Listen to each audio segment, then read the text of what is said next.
जो ये पवित्र शिव पुराण की कथा आपके दुर्नाल में पहुंची है और आज कथा का छठा दिवस यहाँ प्रारंभ हुआ है। एक बार सभी गांव वासियों के लिए जोरदार ताली बजाकर उनका स्वागत वंदन अभिनंदन।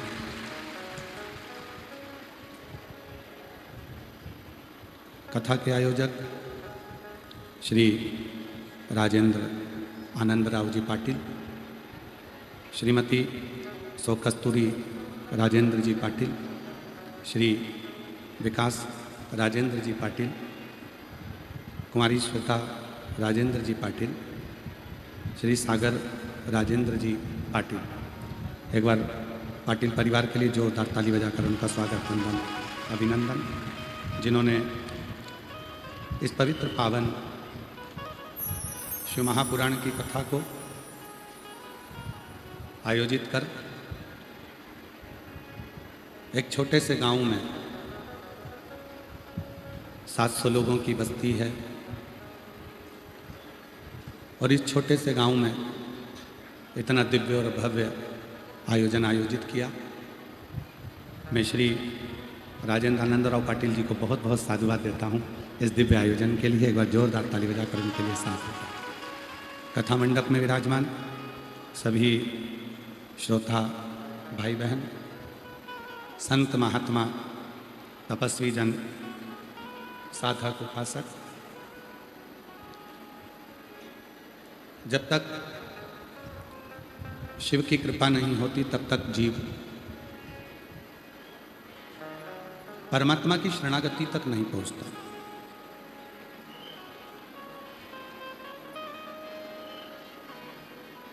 परमात्मा की शरणागति तक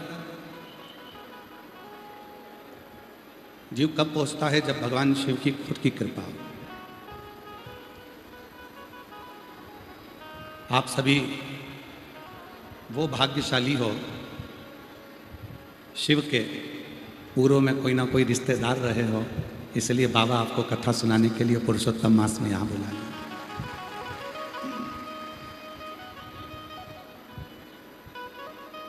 एक तो अधिक मास, पुरुषोत्तम मास, और ऊपर से ज्येष्ठा का ये महीना जिसमें भगवान शिव की पवित्र कथा को सुनने का सौभाग्य आपको और हमको मिला।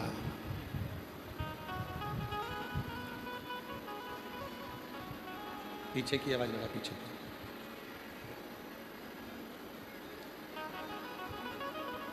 पूर्व का कोई संबंध आपका और हमारा भगवान शिव से रहा होगा और वो संबंध कहीं ना कहीं इस मृत्यु लोक में सामने प्रकट हुआ होगा, जो शिव की कृपा से पुरुषोत्तम मास में, अधिक मास में ये शिव महापुराण की कथा दूधनाल में हो रही है।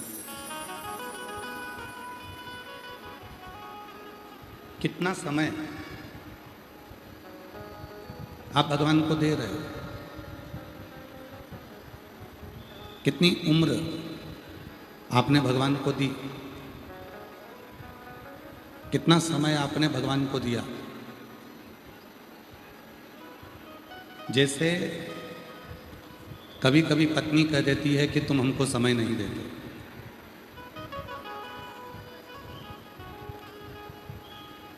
और यदि थोड़ा सा समय पति अपनी पत्नी को दे देता है तो पत्नी प्रसन्न हो जाती है। उसको बहुत सारा समय तुम्हारा नहीं चाहिए, बस थोड़ा सा समय। धर्म पत्नी कहती है कि मुझे दे दीजिए, और वो थोड़ा सा समय तुमने जो दिया उतना मेरे लिए बहुत है। मुझे बहुत समय नहीं चाहिए, आप मुझे केवल थोड़ा सा समय दे दो, वो समय मेरे लिए बहुत है। उसी तरह थोड़ा सा समय यदि पति पत्नी को दे दे तो पत्नी उसकी जिंदगी भर सेवा करने को तैयार रहती है। उसी तरह अगर संसार का मनुष्य 24 घंटे में से थोड़ा सा समय देवाधिदेव महादेव को दे दे तो महादेव उसके दुख को मिटाने के लिए तत्पर खड़े हैं।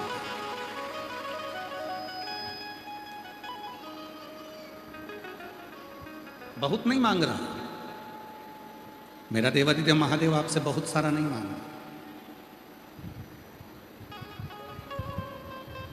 24 घंटे परमात्मा ने आपको और हमको दिए हैं।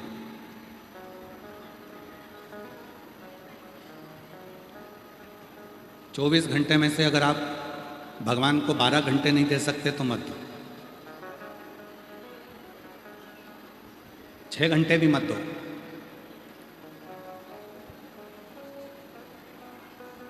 मत करो 3 घंटा भजन आप,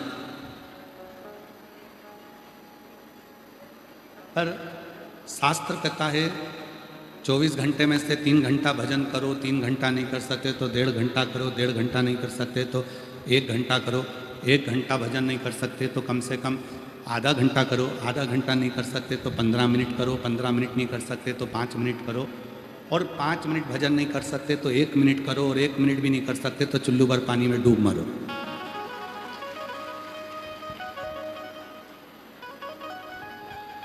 उस ईश्वर ने आपको और हमको 24 घंटे दिए, और हम जानते हैं कि कोई भी 24 घंटा भगवान का भजन नहीं कर सकता। हम बोल भी देंगे ना तो तुम लोग 24 घंटा भगवान का भजन नहीं करोगे, और हम कह भी दें कि तुम 12 घंटा कर लो तो तुम 12 घंटा भी नहीं करोगे। तो जो तुम करो ही नहीं तो हम काय को बोल के अपना समय बर्बाद करें।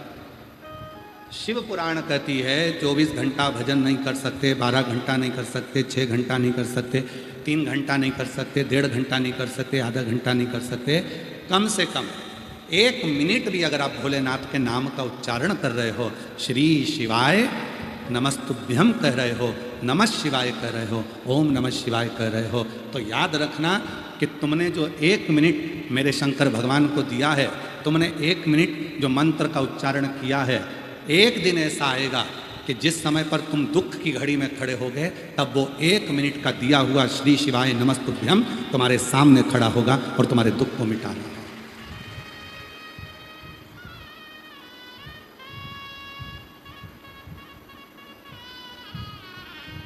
एक मिनट का भजन, 1 मिनट का स्मरण तुम्हारे जीवन को सुखी कर दे, आनंदित कर दे। कितना समय आप परमात्मा को दिए हो?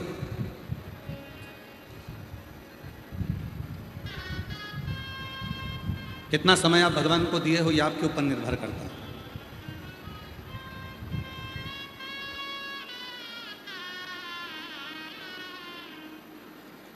कितना समय आप ईश्वर को दिए हो ये आपके ऊपर निर्भर करता है।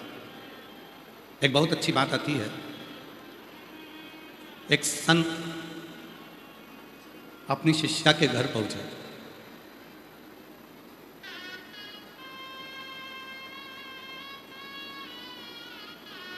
भजन करते करते संत शिष्या के घर पहुंच गए। सास ने प्रणाम किया, ससुर ने प्रणाम किया, पति ने प्रणाम किया, शिष्या ने प्रणाम किया, बहू ने।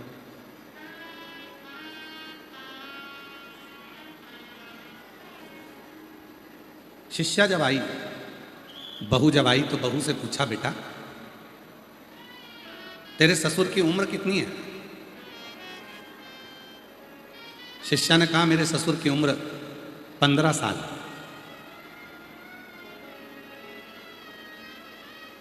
सास को गुस्सा आ गया, बताओ इसको 15 साल का ससुर दिख रहा है? पागल हो गई है, अपने गुरुजी के सामने झूठ बोल रही है।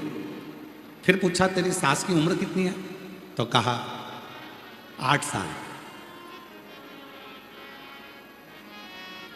सास को और गुस्सा आ गया, बताओ मैं इसको 8 साल की दिख रही हूं? बोलना चाहिए 60 का, बोल रही है 8 का। फिर कहा तुम्हारे पति की उम्र कितनी है? तो कहा कल ही पैदा हुआ है। और तुम्हारी उम्र कितनी है? कहा 48 वर्ष मेरी उम्र है। सास कहती है कि महाराज मेरी बहू पक्की झुटेली है, झूठ बोल रही है, बताओ मैं इसको 8 साल की दिखती हूँ, ससुर 15 साल का दिखता है, पति कल पैदा हुआ, तो शादी किसके साथ हुई? केवल इसने अपनी उम्र सही बताई है, बाकी के सारी उम्र गलत बताई है। इतने में संत ने कहा माँ मैं तुम्हारी बहू से तुम्हारी उम्र नहीं पूछ रहा था, मैं तुम्हारी बहू से तुम्हारे शिवालय जाने का, शिव पुराण सुनने का, कथा में जाने का पूछ रहा था कि तुम सत्संग में, भजन में, कथा में कितने सालों से लगी हो। ससुर 15 साल से भजन में लगा है, भले उसकी उम्र 75 साल है, पर सही उम्र तो 15 साल है जो भगवान की भक्ति में लगाई है। तुम्हारी उम्र भले 60 साल है, पर तुम्हारी सही उम्र 8 साल है कि तुम 8 साल से शिव पुराण की कथा सुन रहे हो, तुम 8 साल से शिवालय जा रहे हो, तुम 8 साल से भगवान का भजन कर रहे हो, तुम 8 साल से भगवान की भक्ति में डूबे हो, तुम 8 साल से भगवान का नाम ले रहे हो, तुम 8 साल से नमः शिवाय कर रहे हो, तुम 8 साल से एक लोटा जल चढ़ा रहे हो, तो तुम्हारी सही उम्र भले 60 की हो, पर सही उम्र 8 की है। और पति से रोज कहती थी, दूधनाल में कथा चल रही है, चलो कथा सुनने चलो, रोज कहती थी मंदिर चलो, शिवालय चलो, कभी नहीं गए, तीरथ चलो, कभी नहीं गए। बस कल ही कथा में दूधनाल आए हैं, मतलब मेरे पति का जन्म कल ही हुआ है, इतने साल तो व्यर्थ ही हुआ। और मैं 48 वर्ष की, बचपन में भी भजन करती थी, युवानी में भी करी, आज मैं अपने ससुराल में भी भजन कर रही हूं, जो मायके में मैंने किया। कर्म, कितना तुमने शिव का भजन किया, कितना तुमने भगवान की भक्ति करी, कितनी उम्र तुमने भगवान के भजन में लगाया, सबसे ज़्यादा जरूरी वही है। बाकी का समय तो तुमने जो निकाला कमाने में, परिवार में, कुटुंब में, कबीले में, ये सब गिनती में नहीं आया। गिनती में तो वही आया जो तुमने परमात्मा के लिए लगाया।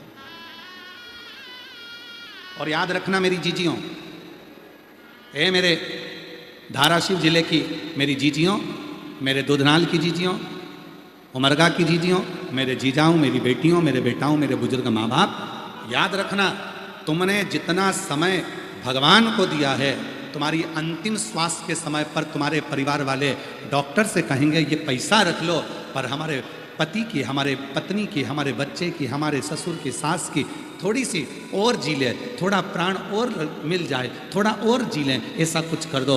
वो डॉक्टर कहेगा मैं अपना पूरा काम कर रहा हूँ, आगे उसकी मर्जी है। तो याद रखना तुमने जितना समय भोलेनाथ को दिया है, तुम्हारी अंतिम समय में उतना समय मेरा बाबा तुमको बढ़ा देगा और तुम्हें स्वस्थ कर कर तुम्हारे घर तक पहुँचा देगा।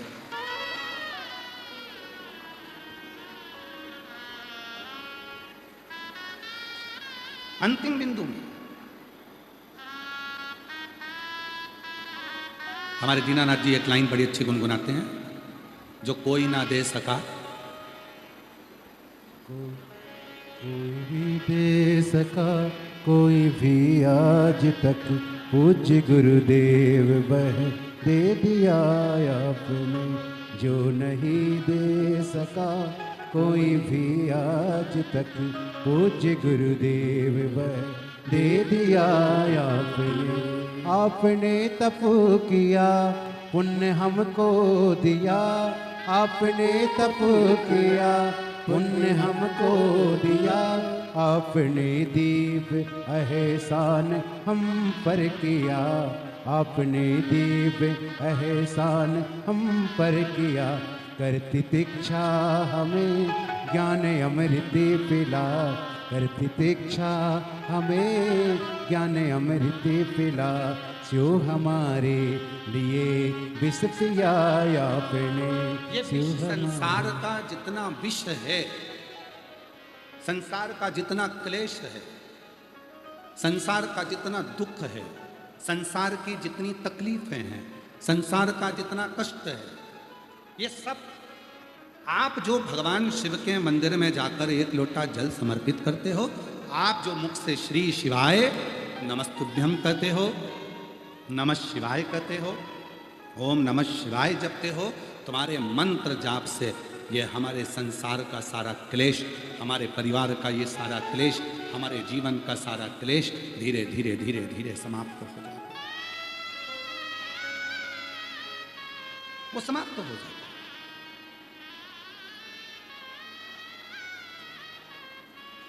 मत दो आप किसी को कुछ भी, पर समय तो मेरे महादेव को एक पल का, एक घड़ी का।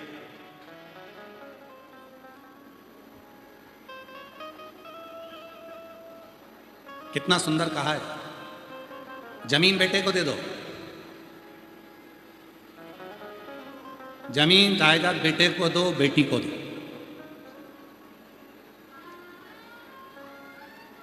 गाड़ी भी बेटा बेटी को दे दो, सोना चांदी भी बेटा बेटी को दे दो।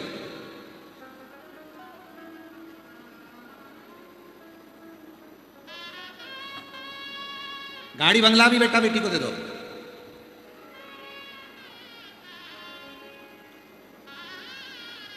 जमीन बेटा बेटी के नाम कर दो, गाड़ी बेटा बेटी के नाम कर दो, बंगला बेटा बेटी के नाम कर दो, सोना चांदी बेटा बेटी के नाम कर दो।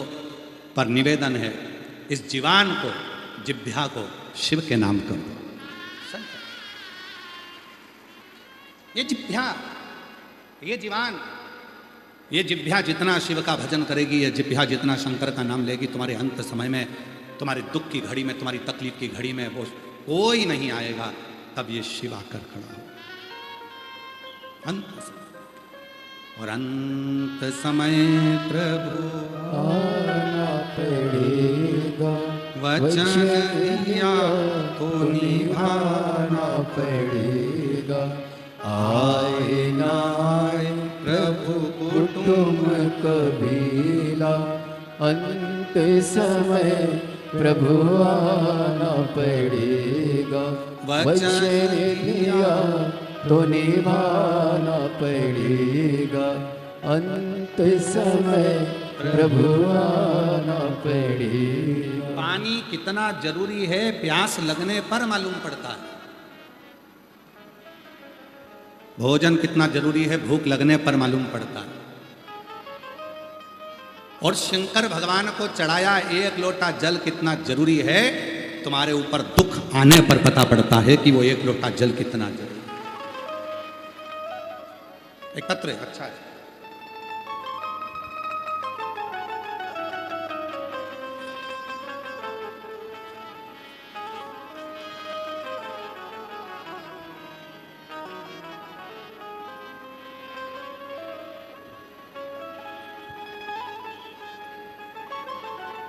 संतोष स्वामी, मेरी पत्नी का नाम नागेश्वरी स्वामी, बस कल्याण। मैं संतोष स्वामी, मेरी पत्नी का नाम नागेश्वरी स्वामी, बस और कल्याण, डिस्ट्रिक्ट बिदर, कर्नाटक की रहवासी हूँ। कहीं बैठी हों तो हाथ हिला सकती हैं। बिदर कर्नाटक से आई हैं। मैं संतोष स्वामी, मेरी पत्नी का नाम नागेश्वरी स्वामी, बस कल्याण, डिस्ट्रिक्ट बिदर, कर्नाटक के रहने वाले हैं। मेरा मोबाइल नंबर ये है, बेटे का फ़ोटो देखिएगा आप। कहीं बैठी हों और अगर बच्चा आया हो साथ में तो लेकर आ सकती हैं। ये बच्चे का फ़ोटो है, 6 साल का बच्चा है। महाराज, एक लोटा जल का मैं क्या गुणगान करूं गुरुजी। मेरा बेटा जन्म से ना बोलता ना चल सकता। हमें बहुत सारे डॉक्टर को दिखाया, तरह तरह का इलाज करवाया, लेकिन कुछ भी फर्क नहीं आया। तब मेरी दीदी ने बताया वो सियोर वाला बाबा की कथा सुनो, महादेव की पूजा अर्चना चालू करो। लेकिन मैंने आपकी बात नहीं सुनी और वो मुझे 2024 से बता रही थी कि तुम सिहोर वाले बाबा को फॉलो करो, वो जैसा बोलते हैं वैसा करो। 6 साल का मेरा लड़का हो गया, ना बोलता है ना चलता है, पलंग पर सोया रहता था, हिल भी नहीं पाता था, गंदगी भी पलंग पर करता था। डॉक्टर ने तो कह दिया था कि ज़िंदगी भर ऐसा ही रहेगा, तुम सेवा करो। पर मेरी दीदी बोली तू एक बार विश्वास तो कर।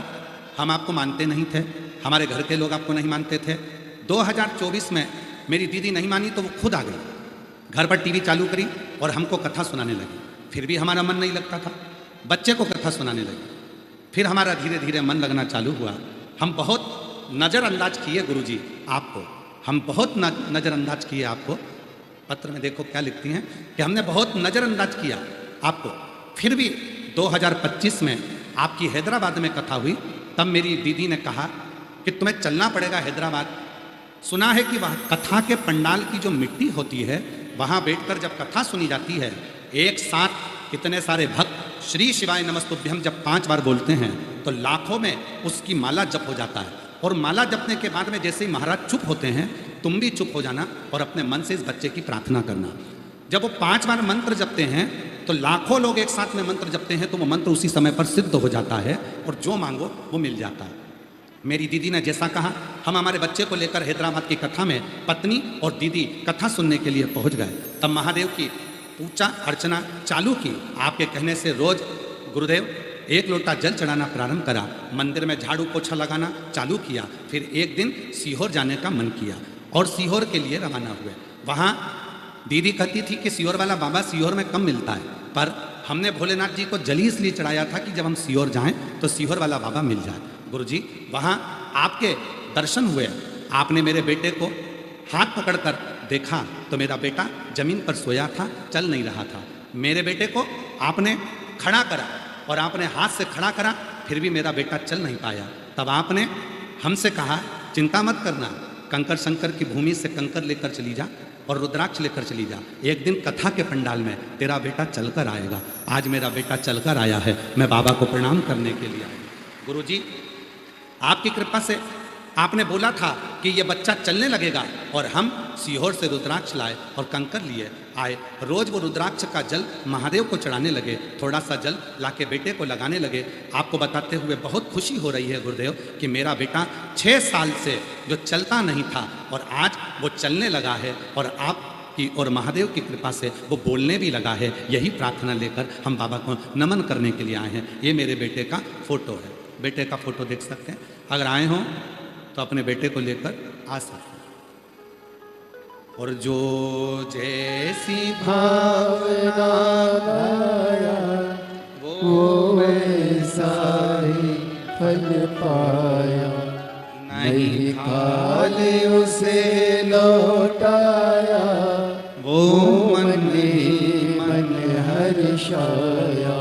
और कर दिया माला माल काशी वाले ने, लुटा दिया भंडार काशी वाले ने। आप किस भाव से आए हो? क्या प्रार्थना करने आए हो?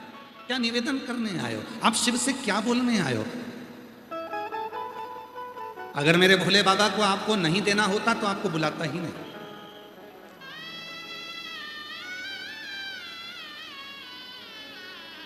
कई लोग ऐसे हैं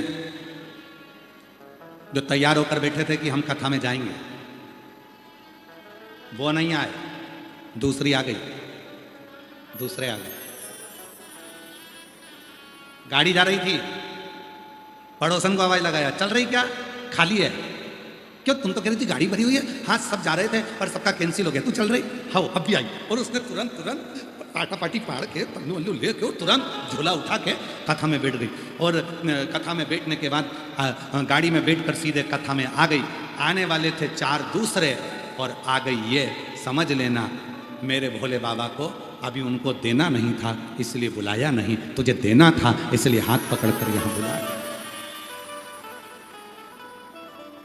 उसको देना था, तुझको बुलाया।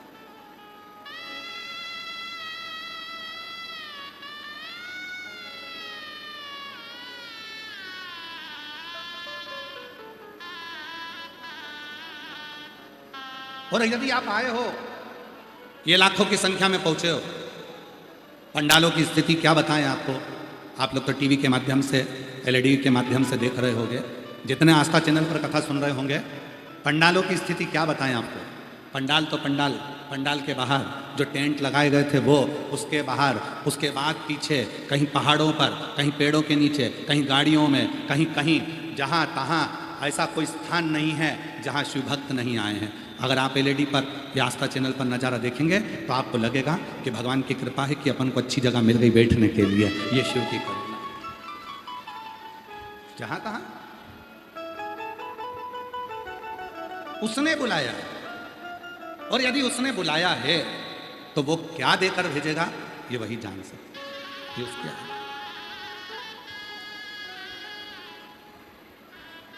पानी कितना जरूरी है प्यास लगने पर मालूम पड़ता है, भोजन कितना जरूरी है भूख लगने पर मालूम पड़ता है, और शंकर का चढ़ाना 1 लोटा जल कितना जरूरी है ये दुख आने पर मालूम पड़ता है, तकलीफ आने।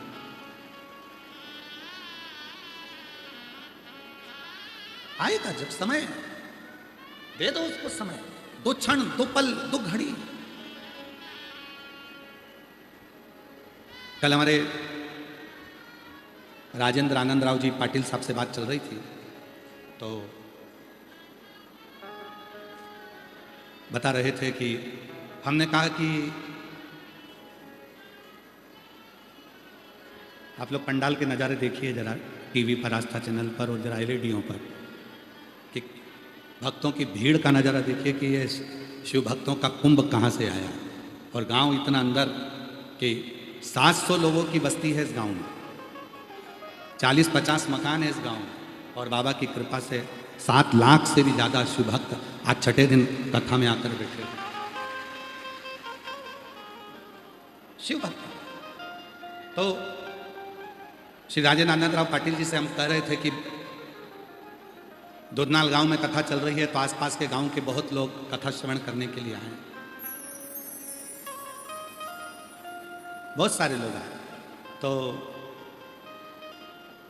राजेंद्र आनंद राव पाटिल जी कह रहे थे, गुरुजी केवल हमारे आसपास के लोग ही नहीं, कर्नाटक, उड़ीसा, बहुत दूर दूर के भक्त 500 किलोमीटर दूर से, 400 किलोमीटर दूर से केवल बाबा की कथा सुनने के लिए।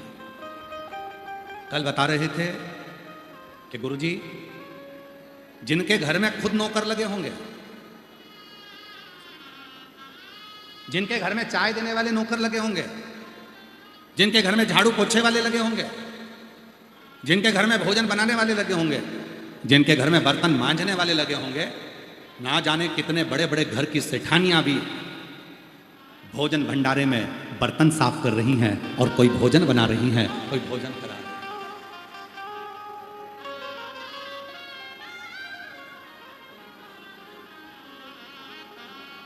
और महाराष्ट्र के मालेगांव की एक टीम है, क्या नाम है उनका, आशीष देवीदास पाटिल जी की, राजन पाटिल जी, आप मिले उन लोगों से? पीले कपड़े में होंगे, टोपी लगाए होंगे, कोई पीला जैकेट पहना होगा। एक बार इस बच्चे के लिए ताली बजाइए, जो बच्चा पलंग से नहीं उठ पाता था, कभी चल नहीं पाता था, 6 साल का बच्चा कभी पलंग से नहीं उठा, गंदगी भी पलंग पर करता था, जिसके पांव नहीं चलते थे, आज वो खुद चलकर आया है। एक बार जोरदार ताली बजाएं, साधु।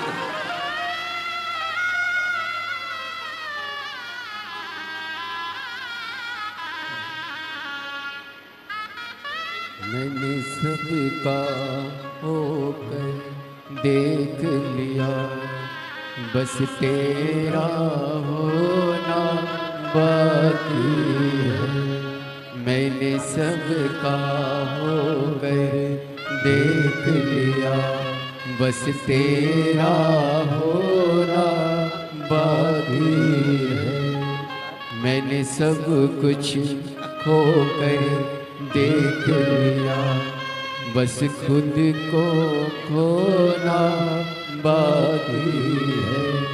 मैंने सब कुछ खोकर देख लिया, बस खुद को खोना बाकी है। मैंने सबका होकर देख लिया, बस तेरा जोरदार ताली बजाओ। होना बाकी है। इस माँ से पूछना जिसके 2 बेटे हैं, दोनों बेटे नहीं चलते थे, दोनों बेटे नहीं चलते, एक पलंग पर ही पड़ा है अभी भी। उससे पूछो कि जिसका दूसरा बेटा चलने लगा हो तो उस माँ के दिल की खुशी कितनी होगी, उस माँ के दिल का। लोग पूछते हैं सीहोर वाला बाबा कि कथा में भक्तों का कुंभ क्यों लग जाता है। हमको भी नहीं मालूम कि क्यों लग जाता है, पर इतना जरूर है कि आप लोग जब बाबा के पास विश्वास लेकर आते हो तो वो सीहोर वाला बाबा क्या, कुबरेश्वर महादेव, काल अधिपति महाकाल खुद करुणा करना प्रारंभ कर देता है।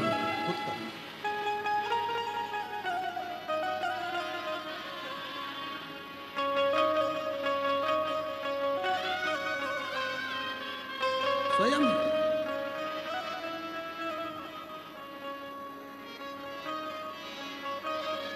मैंने सबका होकर देख लिया, बस तेरा होना बाकी है। मैंने सबका होकर देख लिया, बस तेरा होना बाकी है। मैंने सब कुछ होकर देख लिया, बस आपात होना बाकी है। हम उसके आश्रित क्यों ना हो जाए? हम उसके आश्रित क्यों ना हो?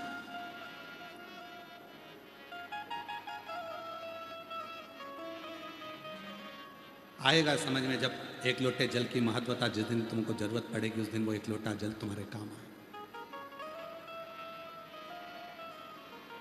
आएगा एक दिन समझ में कि वो एक लोटा जल कितना जरूरी है। और मेरी जीतियों, शिव महापुराण से 3 चीजें लेकर चली जाना। एक नियम, एक लोटा जल चढ़ाने का अपने घर के मंदिर में या अपने घर के नजदीक में शिवालय में। दूसरा, सुबह शाम दोपहर में कभी भी अपने मुख से श्री शिवाय नमस्तुभ्यम बोलो, बोलो सब बोलो, श्री शिवाय नमस्तुभ्यम। दूसरा लेकर जाना अपने मुख से श्री शिवाय नमस्तुभ्यम बोलना। और तीसरा लेकर जाना, भगवान से प्रार्थना कर कर जाना कि कभी योग लगे तो हमारे क्षेत्र में शिव पुराण की कथा हो और कुबेरेश्वर बाबा आए और हम उस कथा को सुनने के लिए इंतजार करें और कथा के मंडप में प्रतीक्षा बहुत जरूरी है। आपके नजदीक में शिरडी लगा हुआ है। 2 शब्द हैं शिरडी वाले बाबा के, श्रद्धा और बोलो बोलो बोलो, श्रद्धा और सबूरी। और आज के ज़माने में एक चीज़ तो किसी के अंदर नहीं है, सबूरी। जल चढ़ाते हैं और मन में सोचते हैं आज ही मेरा काम होना चाहिए। 16 सोमवार के व्रत करें, 16 सोमवार पूरे हुए और मन में सोचती है कि मेरा तो बस काम होना चाहिए, मैंने 16 सोमवार करे। थोड़ा सा इंतजार करो। आम का बगीचा है, तुम्हारे यहाँ आम का पेड़ है? अरे बोलो तो जम के। रोड के किनारे आम का पेड़ देखा है? किसी के बगीचे में आम का पेड़ देखिए, रोड के किनारे आम का पेड़ देखिए, तुम्हारे पास में इमली का पेड़ देख लीजिए, बेर का पेड़ देख लीजिए, तुम्हारे आसपास में जो भी पेड़ लगा हुआ है उसको देखो। आम के बगीचे में एक साथ इतने सारे आम लगे हैं, पर सारे आम एक साथ पकते नहीं हैं। कभी ये आम पकेगा, कभी वो आम पकेगा, कभी वो आम पकेगा। उसी तरह किसी किसी का काम एक लोटा जल चढ़ाने से तुरंत हो जाता है और किसी किसी का समय लग जाता है। थोड़ी सबूरी रखना, आम जरूर पकेगा अर्थात फल जरूर मिलेगा।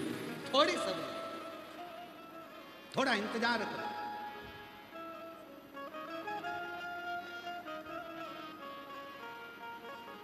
उसका इंतजार करो। ओ भोले रे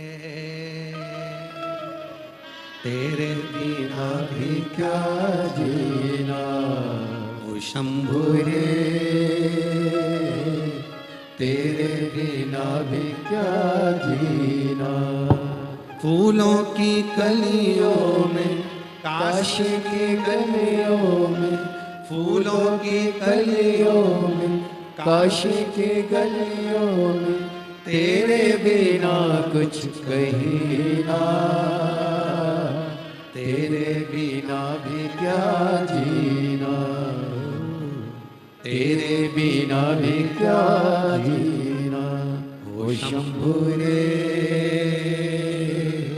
तेरे बिना भी क्या जीना। थोड़ा इंतजार करो, थोड़ी प्रतीक्षा करो, थोड़ी सबूरी रखो। जिस दिन तुमने प्रतीक्षा करना प्रारंभ कर दी, इंतजार करना प्रारंभ कर दिया, तुमने सोच लिया थोड़ा इंतजार करो, ट्रेन है अटक गई होगी, कोहरे में रुक गई होगी, पानी में रुक गई होगी, हवा आंधी में रुक गई होगी, आएगी। समय पर नहीं आएगी तो लेट आएगी, आएगी। वो नहीं आएगी तो दूसरी आएगी, आएगी। समय पर टिकट है तुम्हारे पास, बैठोगे जरूर, थोड़ा इंतजार करना। उसी तरह आएगा एक दिन मेरा भोलेनाथ आएगा, तुम लोटा भर कर जल चढ़ाते रहना, श्री शिवाय नमस्तुभ्यम कहते रहना।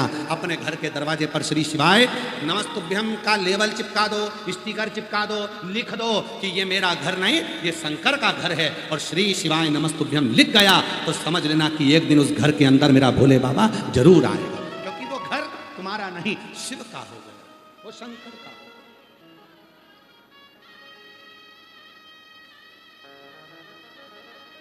क्यों नहीं आएगा?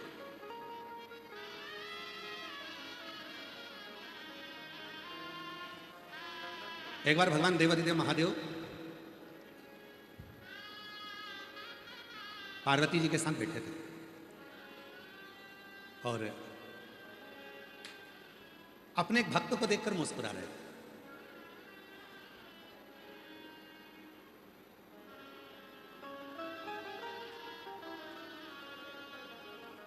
तिरसठ नैनारों में एक भगत और था, बड़ा सुंदर, तिरु ज्ञान समंदर।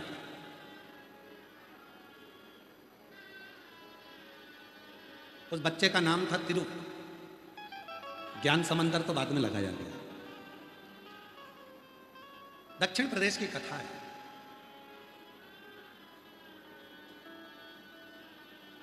तिरु ज्ञान समंदर का छोटा सा स्वरूप था, बालक था, बच्चा, छोटी सी अवस्था का, और उसके जो पिताजी थे शिव जी के परम भक्त, भगवान शंकर के परम उपासक।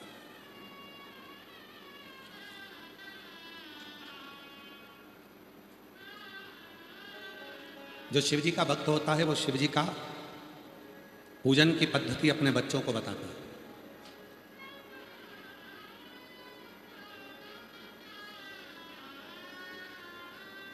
तुम्हारे पति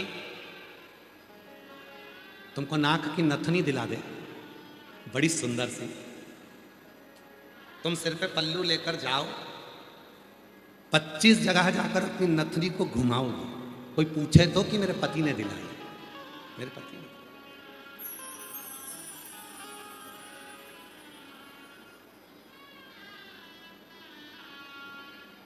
नथनी दिलाई यार ने खूब किया प्रचार।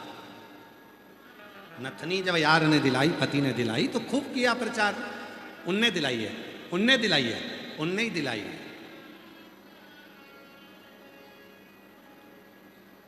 और नाक ही नहीं देता करतार तो क्या करता यार?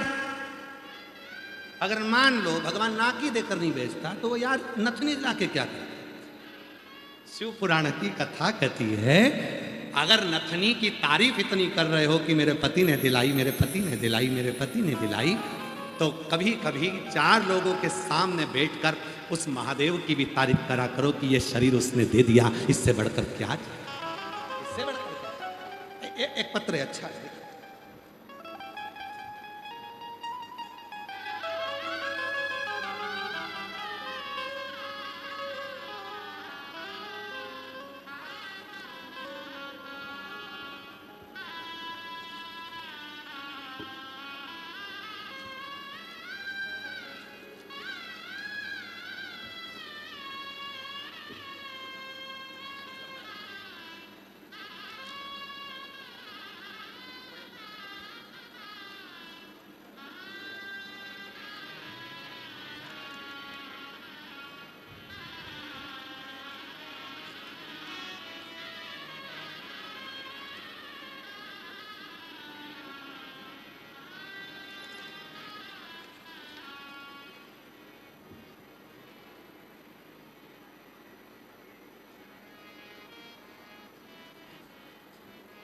विषय नाम लिखा है, हाँ लिखा है। विषय पढ़ो पहले, किस विषय पर पत्र लिखा?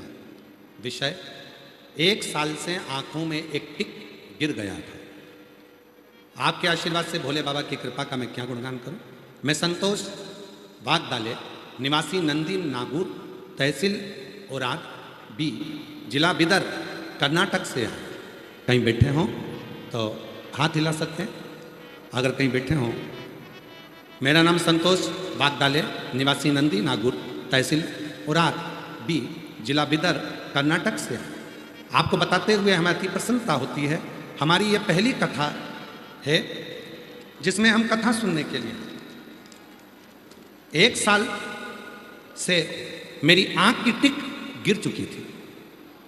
डॉक्टरों को दिखाया, पूरा साल इलाज करवाया, पर वो ठीक नहीं। किसी ने कहा कि सियोर वाला बाबा कथा करता है, पंडाल में जाकर बैठ जाओ, जो मांगो वो मिलता है। हम विश्वास नहीं कर रहे थे, पर हम पहले दिन पंडाल में आ गए और पहले दिन की कथा सुनी। बाबा, आज बाबा को धन्यवाद देते हैं। 4 दिन की कथा सुनने के बाद 4 दिन से कथा सुन रहे हैं और 5वें दिन में ही मेरे भोले बाबा ने हमारी सुन ली और हमारी आँख पहले जैसी ठीक हो गई। हम बाबा को यहाँ धन्यवाद दें। मेरी आँख पहले जैसी ठीक हो गई। गुरुदेव, मेरी माँ का नाम आनंद बाई वागदले। मेरी माँ को 2024 में पाँव में गठान हुई थी और डॉक्टर को दिखाने पर बोला दिया कि कैंसर है और हम इलाज कराए। भोले बाबा की कृपा से बाबा, डॉक्टर तो कुछ बोल रहे थे कि रहेगी नहीं रहेगी, पर आज बाबा की कृपा से मेरी माँ के कैंसर की रिपोर्ट भी सारी नील आ गई है। मैं बाबा को यहाँ प्रणाम करने के लिए, मैं कहीं बैठे हों तो आ सकते। एक लोटे जल की महत्वता जब मालूम पड़ेगी जब उस जीवन की उस घड़ी में तुम उलझोगे।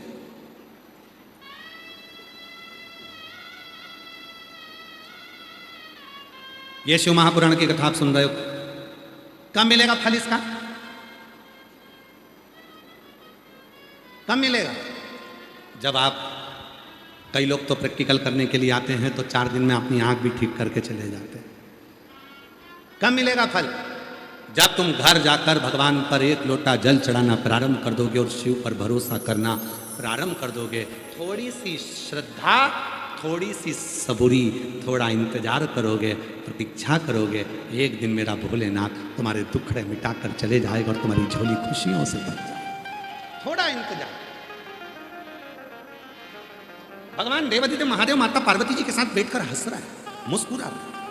अपने भक्त को देखकर, अपने भक्त को देखकर मेरे महादेव जी मुस्कुरा रहे हैं, उनको प्रसन्नता हो रही है। अपने भक्त को देखकर उनके चेहरे पर प्रसन्नता है। तो माँ जगज्जनी जगदम्बा अम्बा पार्वती जी ने पूछा कि तुम इतना मुस्कुरा क्यों रहे हो, क्या बात है? उन्होंने कहा मेरा भगत है, एक तिरुप के पिता मेरे भगत है, शंकर मुझे पूछते हैं, मेरा भजन करते हैं, उसके पिताजी दिन रात मुझे भजते हैं, दिन रात मेरा भजन करते हैं। तो फिर हंस क्यों रहे हो? कि अभी तुझे लीला दिखाता हूँ। आज तिरुप के पिताजी ने तिरुप को साथ में लिया, जिसकी उम्र मात्र उम्र 2.5 वर्ष की थी, और 2.5 वर्ष के बच्चे को लेकर शिवालय पहुंच गए, शंकर के मंदिर पहुंच गए।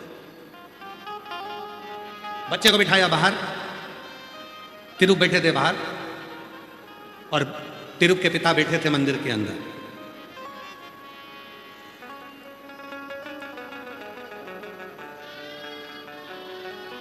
आज हम भी जटाशंकर गए थे।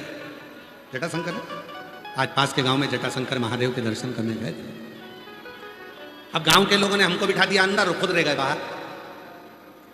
तो कभी कभी कथा याद आती है महादेव की कि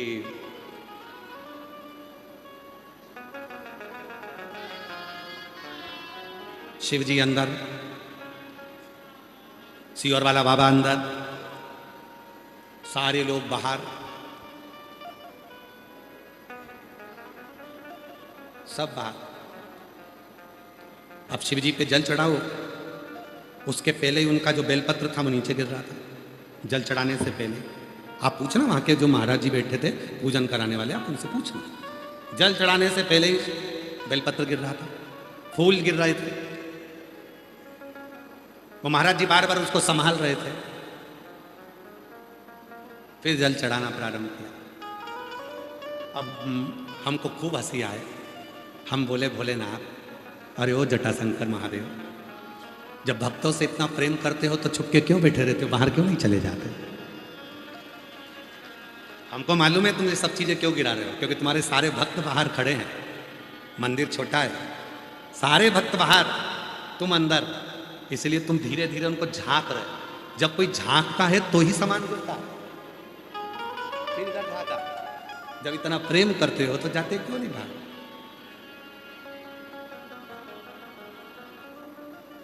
बस शिव के पास में जाना तो ऐसे ही प्रेम से बात करना, ऐसे। पाटिल जी, ये आपके जो गांव है, ये जो दूधनाल गांव है, इस दूधनाल गांव में हम 3-4 दिन से देख रहे हैं कि जितनी गांव की छतें हैं, गांव के लोगों की जितनी छत, सब छत पे जनता भरी पड़ी है। अब जब छत पे इतने हैं तो अंदर कितने होंगे घरों में?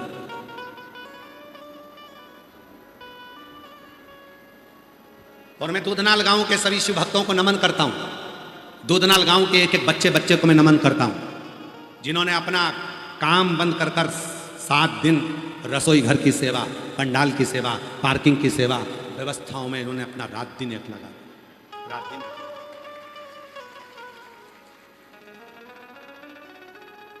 कल हमको एक बात बहुत अच्छी लगी पाटिल साहब आपकी। हम 2 दिन मिलते हैं, 5वां और 6वां दिन, तो हमने पाटिल साहब से कहा कि आप किससे मिलाना चाहते हो? तो राजेंद्र पाटिल साहब कहते हैं कि बस मेरी एक ही इच्छा है कि हमारे दूधनाल गांव में आप दूसरी बार आओ कि ना आओ पता नहीं, करे हमारे गांव के लोगों से जरूर मिल लेना, हमारे गांव के लोगों से जरूर। ये आपका भाव अच्छा लगा, लोगों के प्रति समर्पण का भाव, गांव के।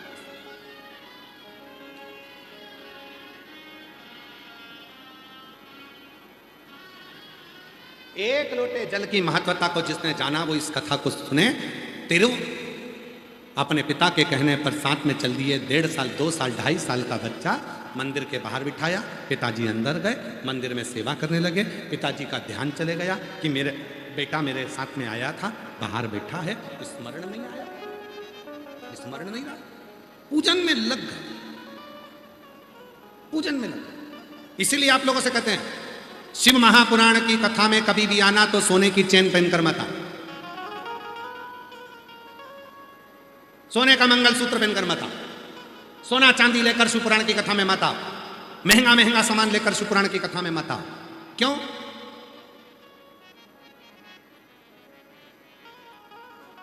रुद्राक्ष पहनकर आओ। सुंदरता होगी तो लुच्चों की नजर तुम पर होगी, सोने की चेन गले में होगी तो चोर की नजर तुम पर होगी, और रुद्राक्ष गले में होगा तो महादेव की नजर तुम पर होगी। अब तुम पहनकर सोना चांदी आ गए और कथा में बार बार तुम्हारा मन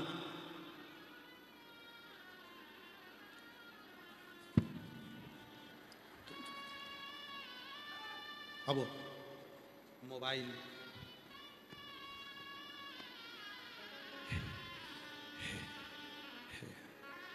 ध्यान भटक रहा, ध्यान भटक रहा, ध्यान भटक रहा, बार बार ध्यान भटक रहा।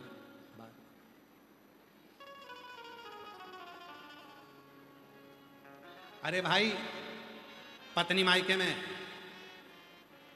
तुम तुम्हारी दुकान पे बैठे हो, फोन पे बात करके देखना, बात करके देखना। जब पत्नी से बात कर रहे हो, पत्नी मायके में, 3 बार पत्नी बोल देती है तुम्हारा ध्यान मुझसे बात करने में है ना, मुझे नहीं लगता कि तुम मुझसे बात कर रहे हो, तुम्हारा ध्यान कहां पर है, तुम्हारा ध्यान कहां पर है? वो ग्राहक में, वो काम में, और पत्नी से बात कर रहा है तो पत्नी भी इतनी दूर बैठी है, 150 किलोमीटर 200 किलोमीटर दूर। कहां बैठी पत्नी? बहुत दूर, अपने मायके में, और फोन पर बात से पहचान जाती है कि तुम्हारा ध्यान मुझसे बात करने में नहीं लगा है, तो पत्नी गुस्से में कह देती है तुम रख दो फोन, रात को बात करना जब फ्री हो जाए, रख दो फोन। और गुस्से में फोन रख देती है। रात को जब तुम फ्री होते हो, फिर जब बात करते हो तो उसको अच्छा लगता है कि अब तुम उसके प्रति पूर्ण समर्पित हुए हो। उसी तरह कथा में आओ और तुम्हारा ध्यान 10 चीजों में जाए तो भोलेनाथ को गुस्सा आता है, आया काय को था, क्यों आया, किस लिए आया, शंभू किस लिए आया, क्यों आया, क्यों पहुंचे, किस लिए आया? शिव भी कह देते क्यों आया?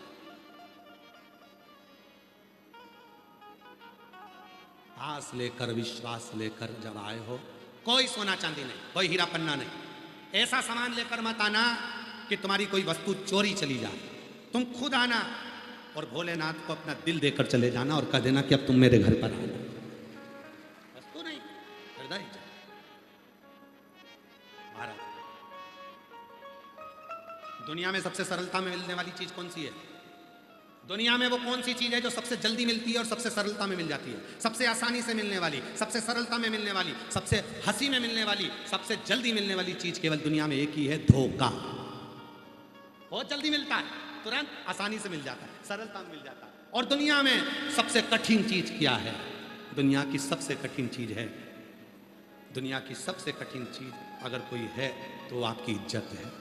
बहुत मुश्किल से मिलती है, उसको पाने के लिए पूरी जिंदगी निकल जाती है, इज्जत। लोग कहते हैं 33 कोटि देवता और देव अधिदेव महादेव, दोनों में अंतर क्या है? शिव पुराण कहती है जो अमृत पीते हैं वो देव कहलाते हैं, जो विष पीता है वो महादेव कहलाता है। अमृत पीना सरल है, कोई भी पी लेगा। विष पीना कठिन है, बहुत कठिन। इसीलिए सारे देवता शरीर में आते हैं पर शंकर जी शरीर में नहीं आते। क्यों पाटिल साहब? कोई कहेगा इनको देवी जी आ गए, कोई कहेगा इनको देवता आ गए, कोई कहेगा इनको कुल देवता आ गए, कोई कहेगा इनको पितर देवता आ गए, कोई कहेगा इनको ये देवता आ गए। केवल एक देव है, देव अधिदेव महादेव, जो किसी के शरीर में नहीं आता। और हम तो इंतजार में, किसी को आए तो हम जहर पिला के देखें ओरिजिनल में आया था कि नहीं आया था। बच जाए तो समझ लो आया था, नहीं बचा तो गया। महादेव था ही। आए तो हम तो एक बोरी भरकर धतूरा चढ़ा दें उसके ऊपर, फिर देखें शरीर में चुभ जलना। महादेव है वो शरीर में नहीं आता, महादेव है वो शरीर में नहीं आता। मेरा महाकाल राजा, मेरा देव अधिदेव महादेव शरीर में नहीं, क्योंकि ये शरीर तो क्षण भंगुर है, कब जलकर राख हो जाएगा। वो शरीर में नहीं आता। जो अटल सत्य है आत्मा, जिसको शस्त्र नहीं काट सकता, अग्नि जला नहीं सकती, वायु सुखा नहीं सकते, पानी गीला नहीं कर सकता, उसको कोई शस्त्र छेदित नहीं कर सकता। इसलिए मेरा महादेव शरीर में नहीं आता। मेरा महादेव तो इस आत्मा में आकर बैठ जाता है, मन में आकर बैठ जाता है, चित्त में आकर बैठ जाता है। वो शरीर में नहीं आ सकता, शरीर में नहीं आएगा। और कोई तुमसे कह दे कि इनके शरीर में महादेव जी आते, हल तुम शरीर में आ ही नहीं सकता। अमृत पीने वाला देवता कहलाता है, विष पीने वाला महादेव है। और क्यों महादेव का? क्योंकि उसने विष कंठ पर रखा है, उसके बाद भी अपने चेहरे से हंसी को समाप्त नहीं किया है। अपने चेहरे से हंसी को नहीं जाने दिया, मुस्कुराहट को नहीं जाने दिया, प्रसन्नता को नहीं जाने दिया। घर नहीं है, खुले में बैठा है तो भी मुस्कुरा रहा है, तो भी मुस्कुरा रहा है। तुम लोग तो अपने घर में एसी के कमरे में रहते हो तो मुस्कुराते नहीं। तुम्हारे घर में कूलर लगा है तो भी तुम्हें मुस्कुराहट नहीं है। खाने को अच्छा मिल रहा है तो भी मुस्कुराहट नहीं है। बच्चे अच्छे हैं तो भी मुस्कुराहट नहीं है। पत्नी अच्छी है तो भी मुस्कुराहट नहीं है। पति अच्छा है तो भी मुस्कुराहट नहीं है। गाड़ी है घर में तो भी मुस्कुराते नहीं हो। और वो देव अधिदेव महादेव, जिसके पास में कुछ भी नहीं है, वीराने में शमशान में आराम से कैलाश पर बैठे हैं और कुछ भी नहीं है तो भी चेहरे की प्रसन्नता खत्म नहीं होने देते। वो महाकाल, वो महादेव, प्रसन्नता ना जाए। बहुत मुस्कुराइए, बहुत मुस्कुरा। कई लोग तो कह देते हैं सियोर वाला बाबा के पास कोई काम नहीं, दिन भर बैठे बैठे दांत दिखाता रहता है, हंसता रहता है। मेरे बाबा ने ये कहा है, खुद भी मुस्कुरा और दूसरे को भी मुस्कुराने दो। दुनिया का सबसे अच्छा गिफ्ट है तुम्हारी स्माइल। कई माताएं और कई जीजा उन तो कथा में भी आते हैं तो ऐसे बैठे रहते हैं जैसे किसी ने मार ठोक के बिठाया, बिल्कुल ऐसे सिर पे पल्लू वल्लू लेके एकदम मुख बंद। पूरी कथा हो जाए, उनके चेहरे पर कोई हंसी ना आए, मुस्कुराहट ना आए। क्या गुमशुदा तलाश केंद्र की तरह क्यों मुस्कुरा। अरे मिलती है जिंदगी में शिव पुराण कभी कभी होती है दूध नाल में शिव पुराण कभी कभी। अपने गांव में ना जाने कब फिर मौका लगेगा, फिर दूध नाल में कब महादेव आएगा। होती है दूध नाल में शिव पुराण कभी कभी। अब इतना अच्छा मौका मिला है, अपने गांव में कथा चल रही है तो मुस्कुराना सीखो, प्रेम रखो, आनंद रखो। एक आनंद के साथ अपने जीवन को जीने की एक क्रमता आगे बढ़ाइए। महाराज शिव महापुराण की कथा कहती है, पिताजी मंदिर के अंदर थे, तिरुप बाहर बैठे हुए थे और बाहर बैठकर रोने लगे क्योंकि 2 घंटे हो गए। भूख लगने लगी 2 वर्ष के बच्चे को, भूख लगी, रोना प्रारंभ करा। बच्चा रो रहा था, बहुत सारे लोग मंदिर से आ रहे थे, मंदिर में जा रहे थे, पर कोई उस बच्चे को कोई पुकारने वाला, कोई समझने वाला नहीं था। तब पार्वती जी को देखा, शंकर भगवान ने देखा पार्वती को, तुम्हारा भगत मंदिर के अंदर तुम्हारी सेवा कर रहा है, तिरुप का पिता अंदर मंदिर में सेवा कर रहा है और बालक बाहर रो रहा है। शिव जी तुम्हारे शिष्य अंदर है, भगवान शंकर तो मुस्कुरा रहे थे और पार्वती जी ने सोने के कटोरे में दूध भर लिया और सोने के कटोरे में दूध भरकर माँ पार्वती जी एक बूढ़ी का रूप रखकर तुरंत तिरुप के पास में आ गई। और तिरुप के पास में जो माता पार्वती ने दूध पिलाया, शिव महापुराण की कथा कहती है वो दूध नहीं था, ज्ञान का समंदर था। तब से उस बालक का नाम तिरुप ज्ञान समुंदर हो गया। 63 नैनारों में ऐसे नैनार हो गए जिनको माता पार्वती ने अपने हाथ से सोने के कटोरे से दूध पिला दिया। सोने के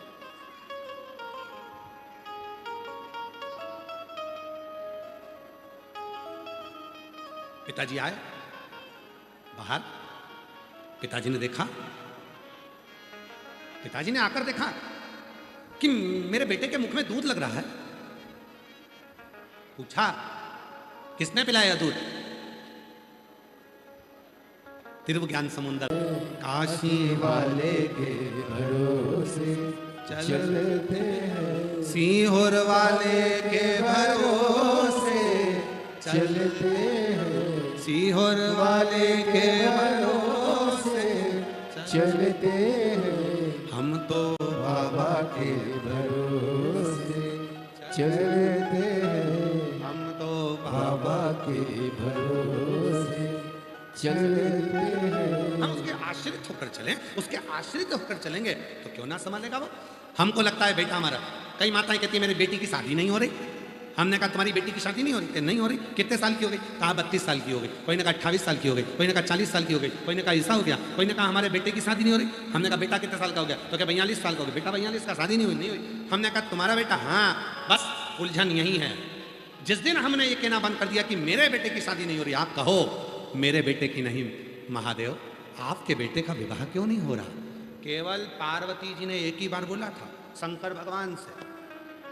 शंकर जी कह रहे थे षडानंद कार्तिकेय का विवाह करना। शंकर जी बोल रहे थे षडानंद कार्तिकेय का विवाह करना। पार्वती जी ने कहा कार्तिकेय को तो कोई भी लड़की दे देगा, सुंदर है, स्मार्ट है, एकदम हैंडसम है, उसको लड़की देने में कहां देरी लगेगी? दिक्कत तो एक ही है, ये दो लड़के हैं ना, कार्तिकेय और गणेश। तो कार्तिकेय तो दिखने में स्मार्ट है, सुंदर है, हैंडसम है, अच्छा है, पर ये गणेश को कौन लड़की देगा? सूंड सुंडाला, नयन विशाला, इसको लड़की कौन देगा? पार्वती जी ने कहा कि सबसे पहले अगर शादी करना है तो गणेश जी की करना। शिव जी ने कहा गणेश जी की शादी? कौन गणेश? भगवान तो आनंद ले रहे थे। पार्वती जी ने कहा तुम्हारा बेटा गणेश। शिव जी ने कहा अब शादी हो जाए, क्योंकि इतने दिनों से पार्वती जी कहती थी मेरा पुत्र गणेश। आज पार्वती जी के मुख से निकला तुम्हारा पुत्र गणेश, तो कह दिया आप विवाह की चिंता मत करो। देव ऋषि नारद को बुलाया। देव ऋषि नारद को बुलाकर कहा नारद जी एक काम करो, हमारे लड़के के लिए लड़की देख करो। नारद जी बोले तुम्हारे लड़के के लिए लड़की? उसको तो तुरंत मिल जाएगी। कार्तिकेय जी को लड़की देने में कौन मना करेगा? शंकर भगवान बोले कार्तिकेय नहीं, गणेश। देव ऋषि नारद बोले श्रीमन नारायण, उनकी तो कभी जिंदगी में नहीं होगी। पेट, हाथी का मुख, कौन अपनी लड़की देगा? पार्वती जी ने शंकर भगवान से कहा तुमने भी लड़की ढूंढने के लिए किसको बोला? इसकी तो खुद नहीं हुई, वो क्या हमारे बेटे के लिए लड़की ढूंढेगा? शंकर भगवान बोले जिसकी नी हुई है ना वही ढूंढ सकता है।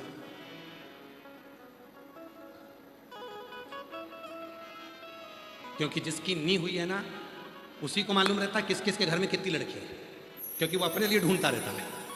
तो इसको टेंशन वेंशन मत लो, ये ढूंढ के तो लिया है, किसको जा रहे? देव ऋषि नारद चले, प्रजापति विश्वरूप जी के यहां पहुंच गए। विश्वरूप जी की लड़कियां थी। देव ऋषि नारद ने कहा विश्वरूपा जी क्या बात है? कहा मैं बहुत चिंता में हूं। किस बात की चिंता? मेरी बेटियों का विवाह करना है। बेटियों का विवाह? हाँ। तो टेंशन क्या है? कहा मेरा मन है कि मेरी दोनों लड़कियों की शादी एक ही लड़के से करें। ठीक है, पर लड़का ऐसा होना चाहिए जो लगे ठाट से बैठे तो लगना चाहिए कि कोई सेठ बैठा है। इतने में देव ऋषि नारद जी बोले लड़का बिल्कुल ऐसा ही है, एक बार बैठ जाता है तो 10 दिन तक नहीं उठता। गणेश जी महाराज एक बार बैठते हैं तो 10 दिन तक नहीं उठते। लड़का बिल्कुल ऐसा ही है, एक बार बैठ गया तो 10 दिन नहीं उठेगा। फिर कहा मेरी बेटियां बहुत धीमा बोलती हैं, लड़के के कान ऐसे हों कि वो मेरी बेटियों की बात सुन ले। इतने में नारद जी बोले कानों की तो पूछो ही मती, घर में सुपड़ा देखा है? अरे बोलो तो जम के, तुम्हारे यहाँ क्या बोलते हैं उसको? वो ऐसा होता है, क्या बोलते हैं उसको? छाजर, सुपड़ा, सूप। एक होती है चलनी, एक होता है सुपर। दोनों का एक ही काम है, कचरा साफ करना। पर इन दोनों में सबसे ज्यादा श्रेष्ठ कौन है? सूप। चलनी का काम क्या है? चलनी कचरा साफ करती है तो अच्छे अच्छे को नीचे गिरा देती है, बुरे बुरे को अपने पास रख लेती है। और सूप क्या करता है? बुरे बुरे को गिरा देता है, अच्छा अच्छा अपने पास रख लेता है। इसलिए जिंदगी में बनो तो सूप जैसे बनो, बुराई गिरा दो, अच्छाई अपने पास रख लो। चलनी जैसे मत बनना कि अच्छाई गिरा दी और बुराई अपने पास रख।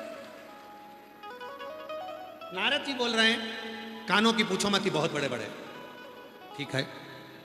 फिर विष्णु जी ने कहा कि मेरी बेटियों भोजन बड़ी प्रिय है, हमारी बेटी भोजन बनाए, लड़का ऐसा हो जो सूंघ के अंदर आ जाए। ऐसी तो नाक होना चाहिए।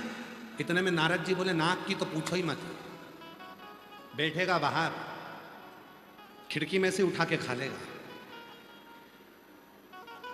सूंड का पूछो मत। तो विश्वरूप जी ने कहा कि इतना अच्छा लड़का तुम बता रहे हो तो शादी पक्की कर दो। नारद जी बोले देखोगे नहीं? विश्वरूप जी बोले किनका पुत्र है? शिव जी का। ओ शंकर जी का पुत्र, षडानंद कार्तिकेय। देव ऋषि नारद बोले श्रीमन नारायण ना ना ना ना ना ना ना, गणेश। विश्वरूप जी बोले जब आप कल देंगे। अंदर खबर पहुंच गई रिद्धि सिद्धि के पास, हमारे लिए गणेश जी का रिश्ता आया। दोनों खुश हो गए, दोनों। पिता ने पूछा ऐसा लड़का है, सुंदर दिखेगा नहीं, तुम शादी कर लोगी? हाँ। तो गणेश जी से शादी क्यों करना चाहती है? तो कहा बुद्धि का देव है, जरूरी नहीं है कि धन हो, बुद्धि हो, विद्वत्ता हो, बहुत महाराज। जरूरी नहीं कि धन हो, बुद्धि का दे। ठीक है। और विवाह पक्का किया। शादी करने के लिए महाराज गणेश जी महाराज की जब शादी पक्की हुई, बारात लेकर भगवान शंकर जी जाने लगे। शिव जी जब बारात लेकर जाने लगे तो तभी गणेश जी महाराज ने हाथ जोड़कर अपने पिताजी को प्रणाम कर दंडवत नमन कर कर कहा पिताजी मेरे मन की एक अभिलाषा है, जो दूल्हा बनता है उसकी कुछ तमन्ना होती है। प्रत्येक दूल्हा दुल्हन से पूछो उसके मन में कितनी तमन्ना होती है। दूल्हा कहता है ये पहनूंगा, दुल्हन कहती है ये पहनूंगी, मेरी ये तमन्ना, मेरी वो तमन्ना है। मेरी भी एक तमन्ना है, मेरी भी एक इच्छा। आजा, आजा।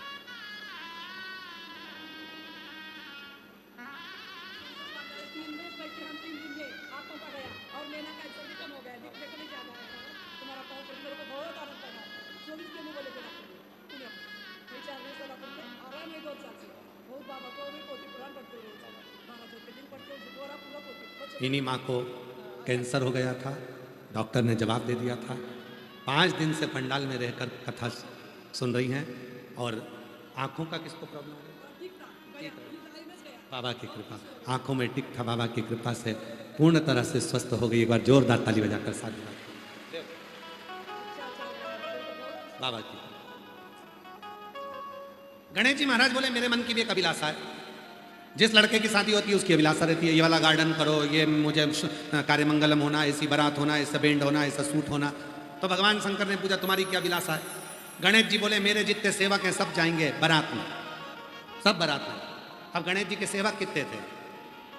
सारे चूहे। शंकर जी ने कहा भेज दे। महाराज गणेश जी की शादी के पहले चूहे पहुंच गए सारे के सारे। जितनी मिठाई थी सब उतर दिए। गणेश जी की रिद्धि सिद्धि के जितने कपड़े थे, लहंगा, चुन्नी, बेस, सब कतर दिए। सारा मंडप कतर दिया, सारा मंडप, जमीन नीचे से पोली कर दी। 3 जगह पर गणेश जी महाराज जैसे ही चले, एक पांव गणेश जी का अंदर जाए तो दूसरा पांव ऊपर आए। गणेश जी ने कहा, बारातियों का स्वागत ऐसे हो रहा है? इतने में विश्वरूप जी आकर बोले, बारातियों का स्वागत नहीं, बारातियों ने तो हमारे हालत खराब करके रखी, हमारी हालत।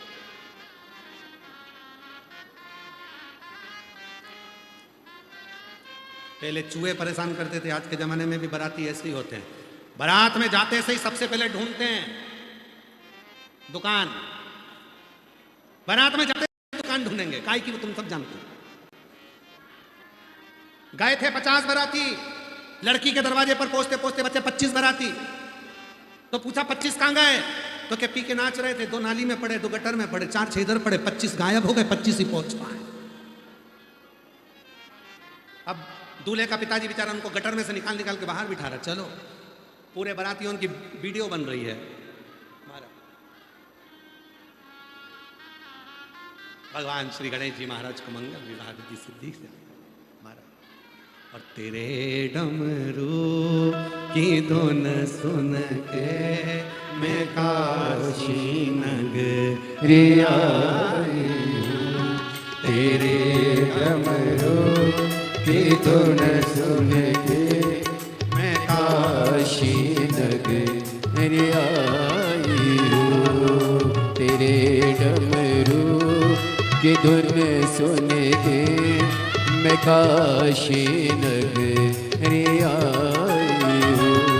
मैं काशी नगरी आई हूँ, मैं काशी नगरी आई हूँ। मैं काशी नगरी आई हूँ। मैं काशी नगरी आई हूँ। मेरे भोले ओ बंगोले, मैं काशी नगरी आई हूँ। मेरे भोले ओ बम भोले, मैं काशी नगरी आई हूँ।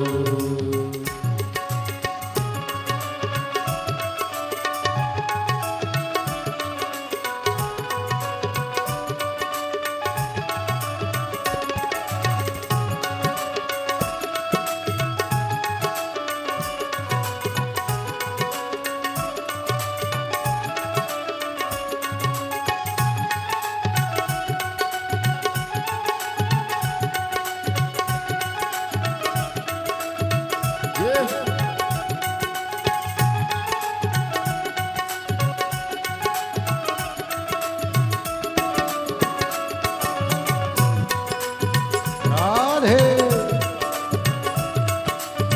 राधे।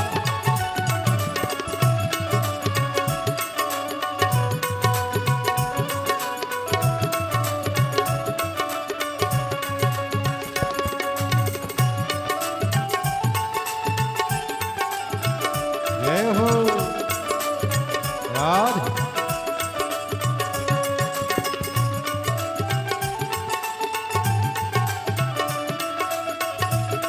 राधे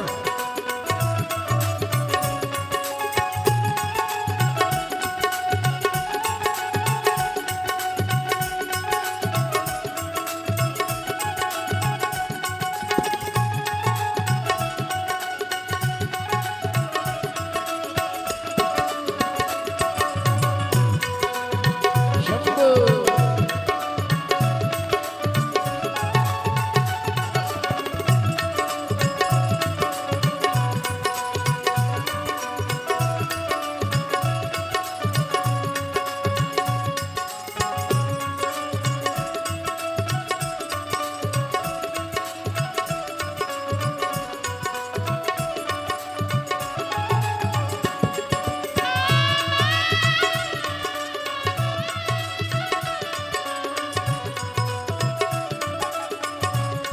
सुना है हमने ओ बोले, तेरी काशी में गंगा है। सुना है हम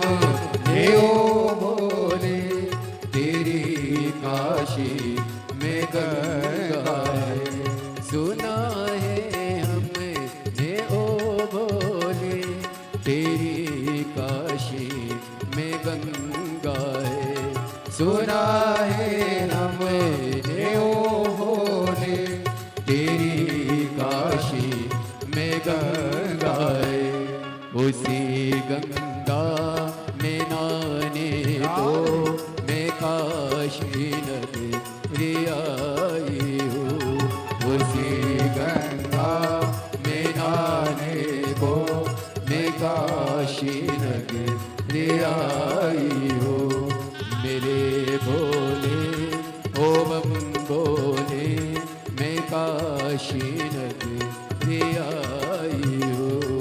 मेरे भोले ओ बम भोले मैं काशी नगरी आई हूँ।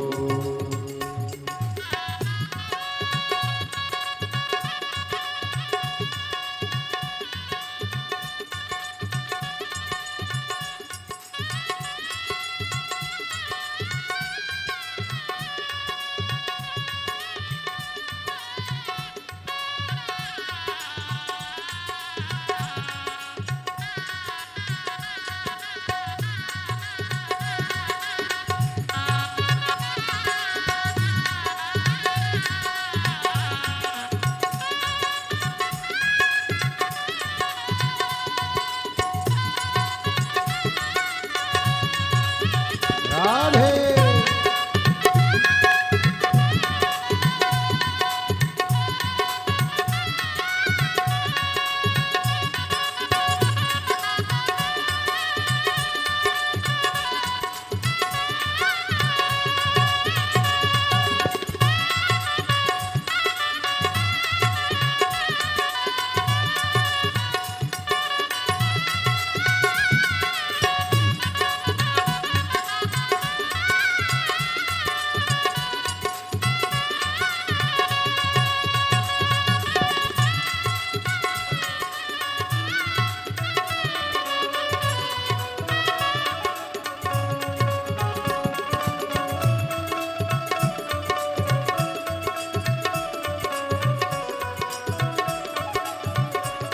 सुना है हमने ओ भोले तेरी काशी में मुक्ति है। सुना है हमने ओ भोले तेरी काशी में मुक्ति है। सुना है हमने ओ भोले तेरी काशी में मुक्ति है। सुना है हमने ओ भोले तेरी काशी में मुक्ति है। उसी मुक्ति को पाने को मैं काशी नगरी आई हूँ। उसी मुक्ति को पाने को मैं काशी नगरी आई हूँ। मेरे भोले ओ बम भोले मैं काशी नगरी आई हूँ। मेरे भोले ओ बम भोले मैं काशी नगरी आई हूँ।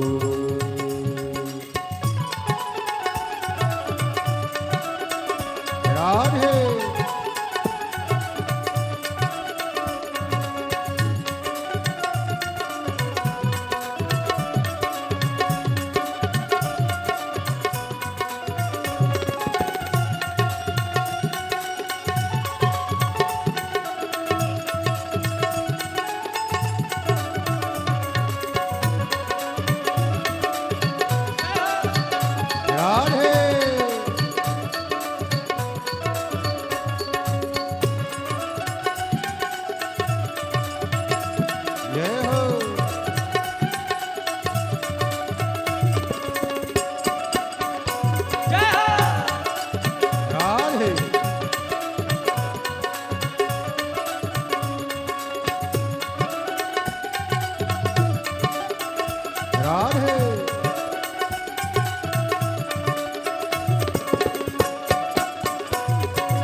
सुना है हमने ओ भोले तेरी काशी में गौरा है। सुना है हमने ओ भोले तेरी काशी में गौरा है। सुना है हमने ओ भोले तेरी काशी में गौरा है। सुना है हमने ओ भोले तेरी काशी में गौरा है। उसी गौरा को पाने को मैं काशी नगरी आई हूँ। उसी गौरा को पाने को मैं काशी नगरी आई हूँ। मेरे बोले ओ बम बोले मैं काशी नगरी आई हूँ। मेरे बोले ओ बम बोले मैं काशी नगरी आई हूँ। मैं काशी नगरी आई हूँ। मैं काशी नगरी आई हूँ। मैं काशी नगरी आई हूँ। मैं काशी नगरी आई हूँ। महादेव अपने स्थान पर बैठकर भगवान देवादिदेव महादेव को अपने मन का भाव कहिए, प्रार्थना करिए, निवेदन करिए, विनय करिए। बाबा को अपने मन का भाव को प्रार्थना करो। जहाँ जगह मिले वहाँ बैठ जाओ। आज कथा की शिवरात्रि है। उधर का माइक बंद करवा दो। माइक वाले को बोल के माइक बंद करवा दो। भोजनशाला के माइक बंद करवा दो। आज कथा की शिवरात्रि है। बड़े भाव से भगवान देवादिदेव महादेव को प्रार्थना करिए, निवेदन करो, विनय करो, विनती करो। ये कथा दूधनाल गांव में जो चल रही है, आज कथा का छठा दिवस है। कल कथा सुबह 8 बजे से 11 बजे तक होगी दूधनाल गांव में। टीवी पर कथा का समय वही 2 बजे से 5 बजे तक रहेगा। ये कथा जो दूधनाल महाराष्ट्र में चल रही है, ये 2 जून को विराम हो जाएगी। फिर 9 जून से 15 जून तक बलखंडी नाथ, फुलवरिया, बलिया, उत्तर प्रदेश में शिव महापुराण की कथा 1 बजे से 4 बजे तक रहेगी। सारे बलिया उत्तर प्रदेश वालों को बहुत बहुत बधाई जो आपके उत्तर प्रदेश में कथा प्रवेश करी है और उत्तर प्रदेश की भूमि पर पुरुषोत्तम मास में ये कथा पहुंची है। सभी को बहुत बहुत फुलवरिया वालों को बधाई हो। 18 से 24 जून तक भटिंडा पंजाब में शिव महापुराण की कथा 2 बजे से 5 बजे तक रहेगी। ऐसे ही दिव्यता के साथ में आप और हम भगवान से प्रार्थना करें, अपने मन की बात बाबा देवादिदेव महादेव से कहें, हृदय से बाबा को अपना भाव सुनो। सभी लोग साथ में बोलिएगा, उच्चारण करिएगा और बाबा को अपने मन का भाव कहिएगा।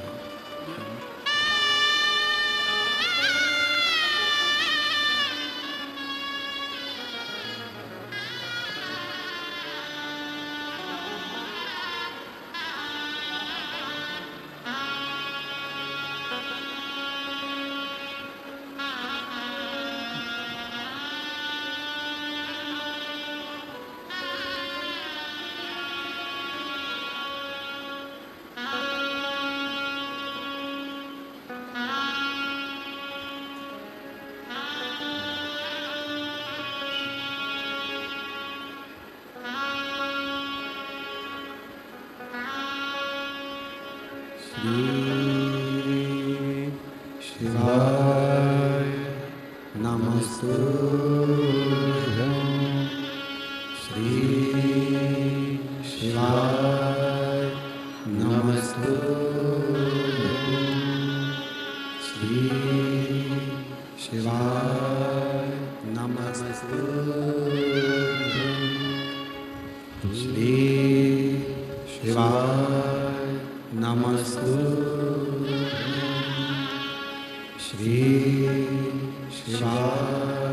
नमस्तु भोला सब दुख काटो माया, ओ भोला सब दुख काटो। शिव शंकर जपो तेरी माला, भोले बाबा जपो तेरी माला, भोला सब दुख काटो माया, ओ भोला सब दुख काटो माया। वेश मंगल मंगलकारी, वेश मंगल मंगलकारी, शमशान वासी हमारा, शमशान वासी हमारा, ओ भोला सब दुख काटो माया, ओ भोला सब दुख काटो माया।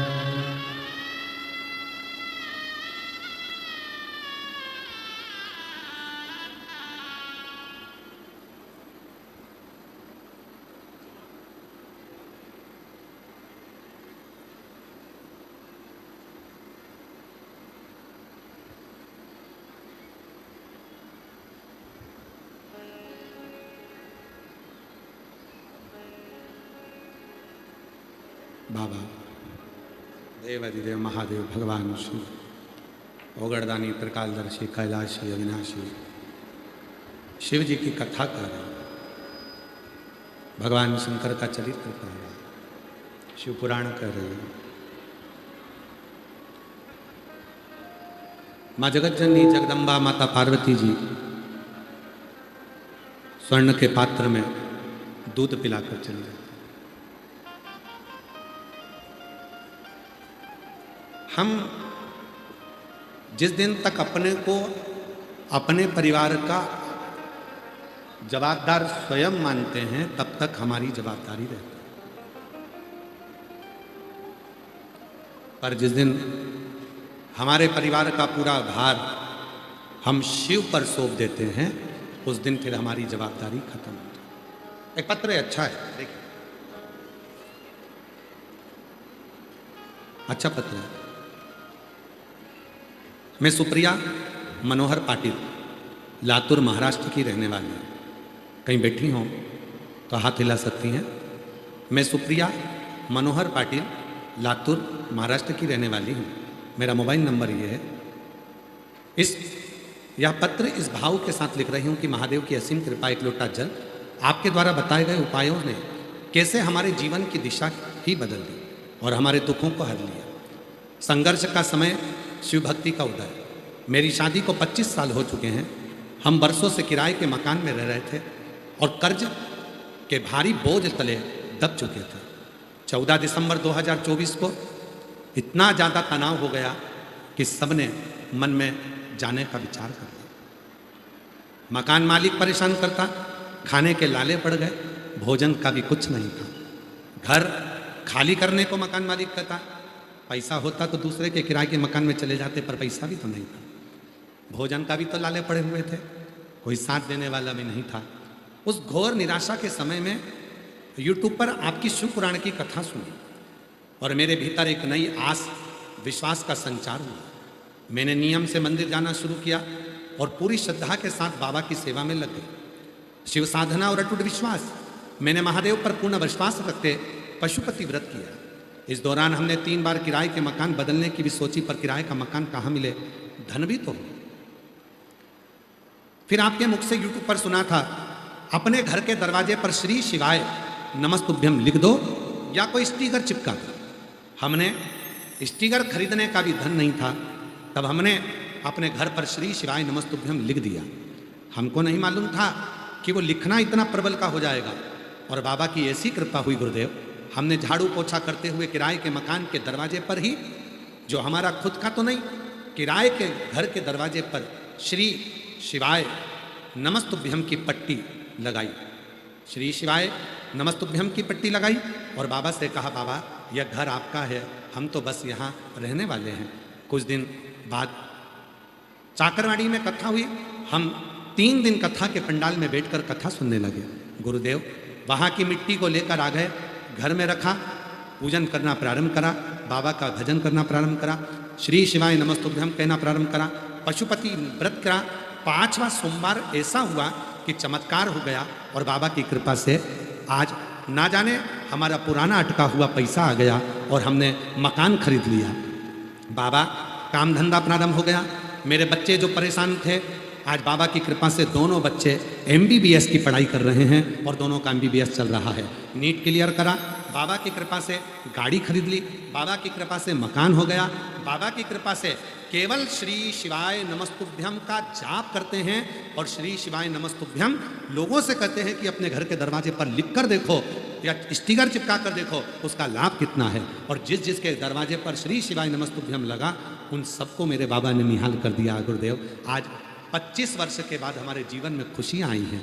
गुरुदेव मेरा बड़ा बेटा MBBS कर TX हॉस्पिटल में DNB मेडिसिन कर रहा, दूसरा बेटा MBBS के 4थे वर्ष में पढ़ाई कर रहा है। ये मेरे बाबा की कृपा है और शिव की कृपा से सब कुछ मिला है। श्री शिवाय नमस्तुभ्यम। कहीं बैठे हो तो आ सकते हैं। एक विश्वास शिव के प्रति, शंकर के प्रति, अपने घर के दरवाजे पर लिख दो शिव का घर है श्री शिवाय।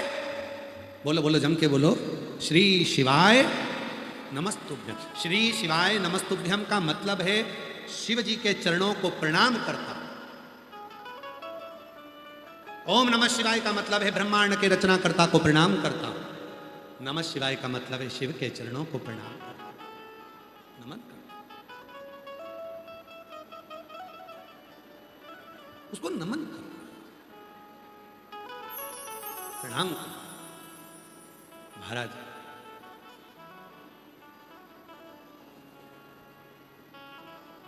तिरुव ज्ञान समंदर जी जब बड़े हुए थोड़े से 6 वर्ष की अवस्था हुई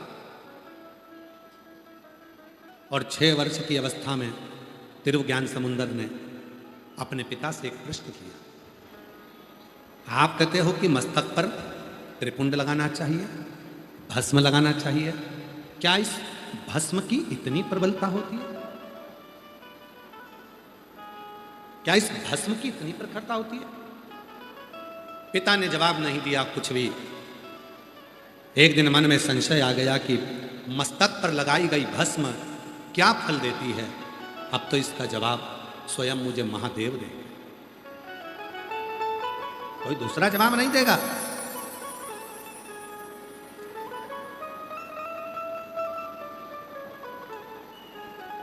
अब जवाब देंगे तो देंगे महादेव देंगे। तिरुव ज्ञान समंदर ने 5 वर्ष की अवस्था में भगवान शंकर को प्रश्न करना प्रारंभ करा। मंदिर में बैठ गया, शिवालय में शंकर के सामने बैठ गया और अपनी बात कर रहा। ए मेरी जीजियों, ए मेरे जीजाओं, मेरी बेटियों, बेटाओं, मेरे बुजुर्ग माँ बाप, शंकर के मंदिर में जाओ तो शिव से थोड़ी सी बात करो। तिरुव ज्ञान समंदर ने शंकर से बात करी। बाबा मेरे मन के प्रश्न को उत्तर दे दीजिए। क्या मस्तक पे लगे हुए भस्म के त्रिपुंड से कल्याण हो सकता? शिव ने प्रकट होकर एक बूढ़े का रूप रखकर भस्म के 3 स्वरूप बता दिए। ये जितने लोग माथे पर त्रिपुंड लगाते हैं भस्म का, शंकर भगवान ने तिरुव ज्ञान समंदर को अपने भस्म के 3 स्वरूप बता दिए। 3 होते हैं, एक होता है भस्म लगाने वाला, एक होता है भस्म देने वाला और एक होता है भस्म लगे मस्तक का दर्शन करने वाला।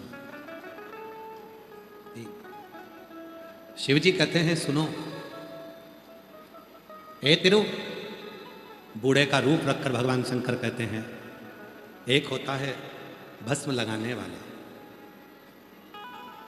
शिव की चढ़ी हुई भस्म जब किसी के मस्तक पर आती है तो ये शरीर केवल शरीर नहीं रह जाता है, ये शरीर लिंग बन जाता है, शंकर का स्वरूप बन जाता है, और जब शरीर शिव बन जाता है तो संपूर्ण भाव शिव का। आप देखिएगा जिनके मस्तक पर त्रिपुंड लगा होता है उनके चेहरे को देखोगे तो आपको देखकर लगेगा कि ये शंकर का कोई शिवलिंग है, शंकर का कोई स्वरूप। दूसरा है भस्म का दान। अपने मस्तक की लगी हुई भस्म में से अगर एक अंश भी भस्म, थोड़ी सी भी, एक कण भी किसी को मिल जाती है तो उसका जीवन सार्थक हो जाता है। शिव कहते हैं। और सुनो, तिरु शिव कहते हैं तीसरे नंबर पर है भस्म लगे मस्तक पर लगी हुई त्रिपुंड का दर्शन कर लेने पर मनुष्य अपनी 71 पीढ़ी को पार उतार देता है। मात्र दर्शन, मस्तक पर लगे हुए भस्म को दर्शन मात्र से जीव पार उतर जाता है। संशय मिटाना था, शिव जी ने कहा तिरु तुम कभी भस्म लगा कर जाओगे और उस भस्म का प्रयोग कर कर देखोगे तो तुम्हें मालूम पड़ेगा। आज तिरु ने 5 वर्ष के लड़के ने परीक्षा कर ली, मस्तक पर भस्म का तिलक लगाया। चलते चलते मस्तक पर जब भस्म का तिलक लगा और उसको लगाकर जैसे तिरु गया, सामने एक समुद्र, एक सरोवर दिखा। उस सरोवर में बहुत सारे जीव जंतु थे, उस सरोवर में बहुत सारे कीड़े मकोड़े थे, उस समुद्र में, उस सरोवर में बहुत सारे जीव जंतु पड़े हुए थे। सरोवर में पानी कम था, जीव जंतु ज्यादा थे, जीव जंतु ज्यादा थे, पानी कम था। तिरु ने विचार करा, मैंने सुना है बूढ़े के मुख से, बुजुर्ग के मुख से, कि कण मात्र भी अगर जीव को मिल जाता है तो उसका कल्याण हो जाता है। आज मैं भी तो देखूं कि भस्म में कितना फल है।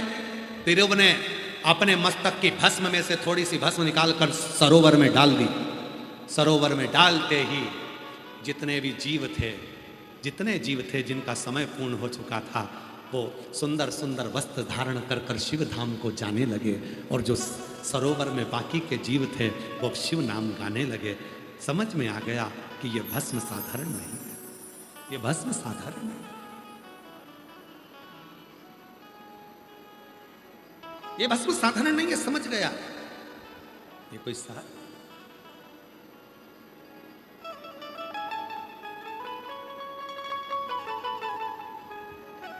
तेरी कृपा बिना न हिले एक भी अणु, लेते हैं श्वास तेरी कृपा से तनो तनो। बखान क्या करूं मैं लाखों के ढेर का, चपटी भगवत में खजाना कुबेर का। गंगाधर मुक्ति ओंकार तू, भोरे ओंकार तू, आयो शरण त्यार शंभु तार तार। एक भस्म का फल, कुछ पत्र हैं, अच्छा है पत्र देखिए,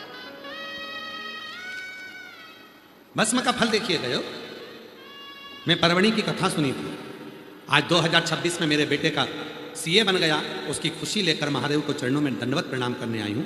श्याम सुंदर राठी हैदराबाद से हैं, कहीं बैठे हों तो हाथ हिला सकते हैं। श्याम सुंदर राठी हैदराबाद से।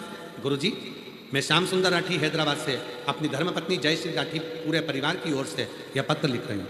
हम दोनों वर्ष 2022 से आपकी कथा से जुड़े हैं। परवणी में आपकी कथा सुनी थी।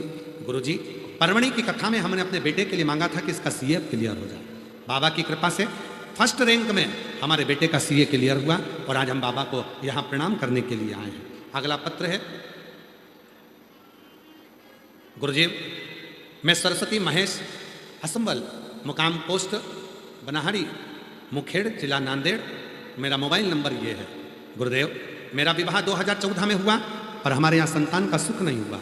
बड़े बाबा से प्रार्थना करी, शिव से प्रार्थना कर कर शिव को 1 लोटा जल चढ़ाना प्रारंभ करा और बाबा की कृपा से बाबा ने 10 वर्ष के बाद हमारे घर में संतान का सुख दिया है।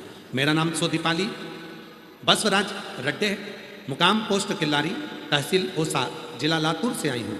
बाबा, मेरे पति पहली बार छत्रपति संभाजी नगर में सत्यम शिवम सुंदरम की कथा सुनने के लिए आए थे। कथा के पंडाल में बैठकर शिवरात्रि की कथा के दिन, कथा के 6ठे दिन सुनी थी और बाबा से प्रार्थना करी थी कि बाबा सरकारी नौकरी लग जाए। आज हम बाबा को धन्यवाद देने के लिए आए हैं कि मेरे पति की सरकारी नौकरी लग गई है। मैं बाबा को यहाँ प्रणाम करने के लिए आई। अगला पत्र है, मेरा नाम सावित्री है, पति का नाम परमेश्वर, बड़गिरे है, हमारा गांव थोरल देवाड़ी, तहसील अहमदपुर, जिला लातूर से आए हैं। गुरुदेव, शादी को लगभग 17 साल हो गए थे, हमारे यहाँ कोई संतान नहीं थी। बाबा की कृपा से 17 साल के बाद संतान आई है। जिनके पत्र पढ़े जा रहे हैं वो आ सकते हैं। बाबा, मेरा नाम अंबिका चंद्रकांत नीलोगी है, मैं गुलबर्गा कर्नाटक की रहने वाली हूँ। बाबा, 14 साल शादी को हो गए थे, हमारे यहाँ संतान नहीं थी। बाबा की कृपा से 14 साल के बाद संतान हुई है। बाबा को नमन करने आए। मेरा नाम ज्योति सिंधनाथ नागरले लातूर की रहने वाली हूँ। मेरा मोबाइल नंबर ये है। मेरी शादी को 12 साल हो गए थे, लेकिन मुझे बच्चा नहीं था। बाबा की कृपा से 12 साल के बाद मुझे संतान हुई है। प्रणाम करने के लिए आए हूँ। मेरा नाम महेश कोटगोरे है, मैं साय गाँव की रहने वाली हूँ, भालकी जिला बिदर। मुझे 9 साल की बेटी है। उसके बाद में मेरे यहाँ संतान नहीं हुई। बाबा से प्रार्थना करी, तब मेरे घर में पुनः संतान की प्राप्ति हुई। बाबा, मैं प्रभावती अनुराधा सोनबड़े किल्लारी कवट लातूर उमरगा जिला धाराशिव की रहने वाली हूँ। मेरा पुत्र बीएसएफ में नौकरी करता है। उसकी बहू को 8 साल से बच्चा नहीं था। हमने शिवजी पे जल चढ़ाना प्रारंभ करा, सफ़ेद आंकड़े की जड़ का प्रयोग करा। 8 साल के बाद मेरी बहू को संतान हुई है। मेरा नाम ममता विनोद सोमवंशी है, मैं निटूर जिला लातूर के रहने वाली हूँ। हमारे यहाँ मेरी शादी को 7 साल हो चुके थे, कोई संतान नहीं थी। बाबा की कृपा से 7 साल के बाद मेरे घर में संतान की प्राप्ति हुई है। ये शिव की उदारता, ये शंकर की कृपा। जिनके पत्र पढ़े गए हैं वो आ सकते हैं। शिव किसको कहे? आ जाइए। शिव की करुणा किसको कहते हैं? जो जैसी भावना, सब बोलो सब, वो वैसा ही फल पाया, नहीं था खाली उसे लौटाया, वो मन मन हर्षाया। और कर दिया माला काशी वाले ने लुटा दिया। भंडार काशी वाले। शिव ओघड़दानी। आगे वर्णन आया तारकासुर का। सदानंद कार्तिक के बाबा ने उसके हृदय में बाण नहीं मारा, उसके उदर में बाण।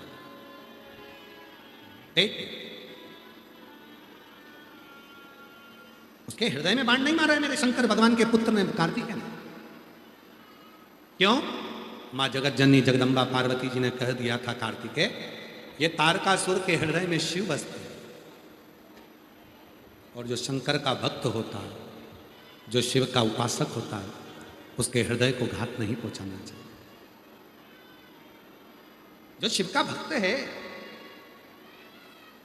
जो भगवान शंकर का उपासक है, उसके हृदय को चोट ना पहुंचाए। भला किसी का कर ना सको तो बुरा किसी का मत। भला किसी का कर न सको तो बुरा किसी का मत करना।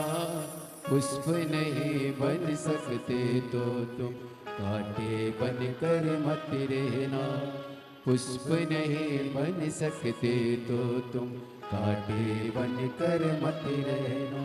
शिव का कोई भक्त है, भगवान शंकर का उपासक है, शिव की शरणागति धारण करने वाला है, शंकर की आराधना करने वाला है, उसके हृदय को चोट ना पहुंचे। कभी उसके हृदय को चोट ना पहुंचे। तारकासुर को बाण तो छोड़े, पर उदर में छोड़े, हृदय में। हृदय आते उदर में छोड़े।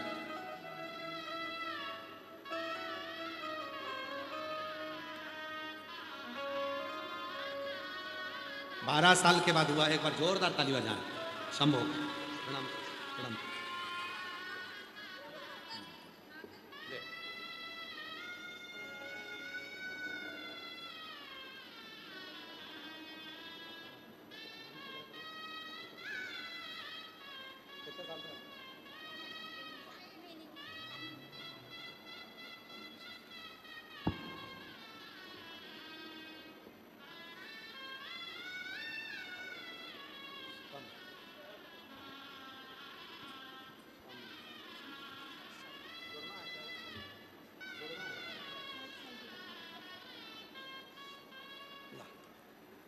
7 साल के बाद जुड़वा हुए हैं। एक बार जोरदार ताली बजाकर शंभो शंभो, जोरदार ताली बजा। जो दिल से मांगोगे वो दिल से दे देगा, मेरा भोला भंडारी है खाली झोली भर देगा। मेरा भोला भंडारी है खाली झोली भर देगा। मस्तक पे चंदा है उजियारा कर देगा, मस्तक पे चंदा है उजियारा कर देगा। मेरा भोला भंडारी है खाली झोली भर देगा। मेरा भोला भंडारी है खाली झोली भर देगा। तारकासुर के उदर में बाण, तारकासुर के प्राण, शिव की शरणागति में शंकर। आगे वर्णन आया। तारकासुर के 3 बेटे हैं, तारकाक्ष, विदुमाली और कमलाक्ष। 3 पुत्र।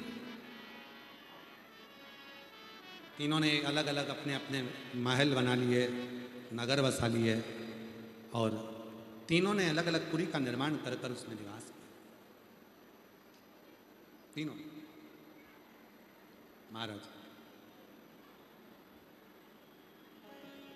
भगवान देवाधिदेव महादेव, मेरे ओघड़दानी, त्रिकालदर्शी, कैलाशी, अविनाशी शिव पशुपति नाथ बनकर जा रहे। एक बड़े नंदी का रूप रखकर देवताओं को पशु बनाकर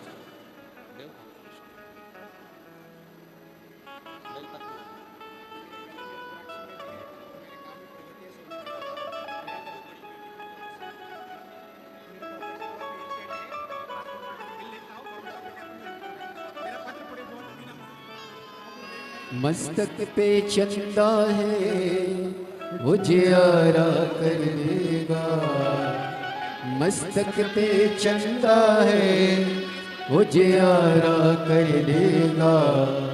मेरा भोला भंडारी है खाली झोली भर देगा।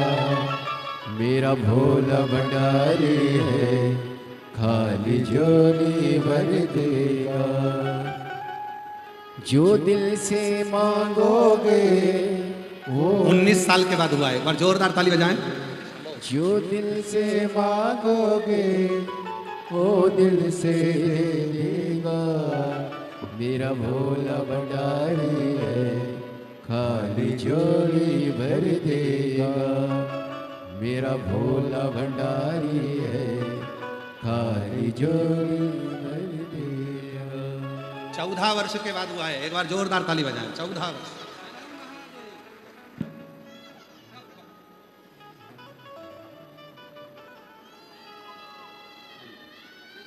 मेरा भोला भंडारी है खाली झोली भर देगा। मेरा भोला भंडारी है खाली झोली भर देगा।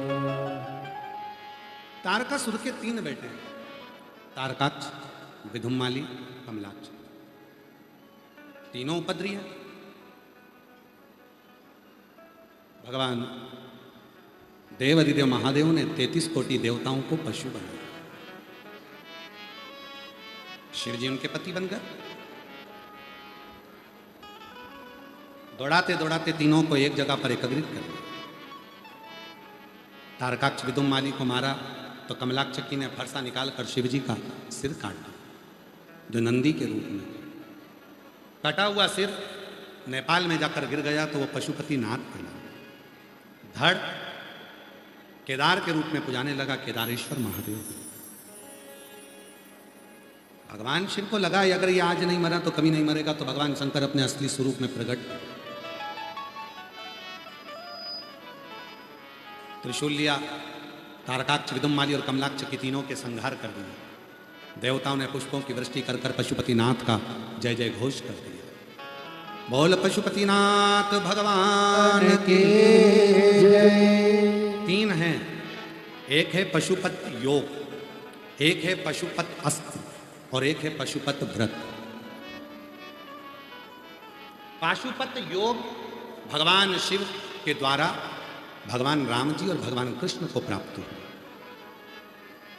पाशुपत अस्त्र भगवान राम को और भगवान कृष्ण को प्राप्त हुआ। माता पार्वती जी ने कहा संसार के लोगों के लिए पाशुपत योग सब नहीं कर पाएंगे, पाशुपत अस्त्र को सब धारण नहीं कर पाएंगे। प्रभु पशुपत व्रत ऐसा व्रत हो कली काल में जो उस 5 सोमवार के व्रत को करे उसकी मनोकामना पूरी हो जाए। शिव जी ने वो पशुपत व्रत को प्रकट कर दिया। पाशुपत व्रत 5 सोमवार का होता है। कितने दिए लगते हैं? 6 दिए लगते हैं। प्रसाद घर से बनकर जाता है। प्रसाद के 3 हिस्से होते हैं। 6 दिए जमीन पर रखकर उसको 5 दिए को प्रज्वलित करा जाता है, जलाया जाता है। प्रसाद के 3 हिस्से कर 2 हिस्से मंदिर में छोड़े जाते हैं, 1 हिस्सा अपनी थाली में वापस लाओ।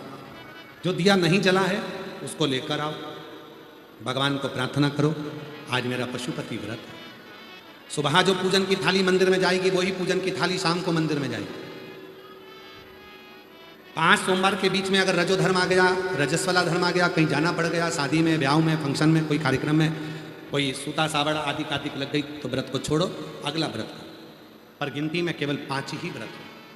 ऐसे समय अपना सीधे हाथ को देखो, वहीं बैठो, घर की ओर मुख करो, घर के बाहर दीपक को प्रज्वलित करो, जला दो। घर के अंदर प्रवेश करो, भोजन करने बैठो उसके पहले जो प्रसाद का एक हिस्सा लेकर आए हो मंदिर से वो प्रसाद खाओ, उसके बाद भोजन करो। अपने प्रसाद के हिस्से में से किसी को हिस्सा नहीं देना। 5 व्रत पूरे करो। 5वां व्रत जैसे ही पूर्ण हो उसी दिन या तो 108 चावल या मूंग या बेलपत्री या पुष्प की पंखड़ी, श्रीफल, भेंट भगवान को समर्पित करो। जैसा करते आए हो वैसे की वैसे ही 5वां व्रत करिए। वही 6 दिए, वही प्रसाद के 3 हिस्से, वैसा की वैसे। बाबा को कहो बाबा आज मेरा 5वां व्रत पूर्ण हुआ है तो कृपा करना, मेरी झोली भरना, कृपा करना। बाबा तू करुणा करना, तू दया करना, तू कृपा करना। विनय करो।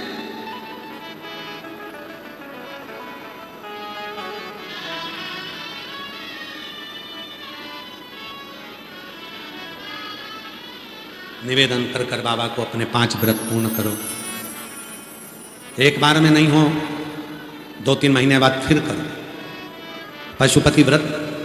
ये नहीं कि हमने एक बार कर लिया, 2 बार कर लिया, करो हर 6 महीने में, 8 महीने में, 15 महीने में, 1 साल में, जितना तुमसे कर सके, महीने 2-4 महीने में, 6 महीने में करते रहो।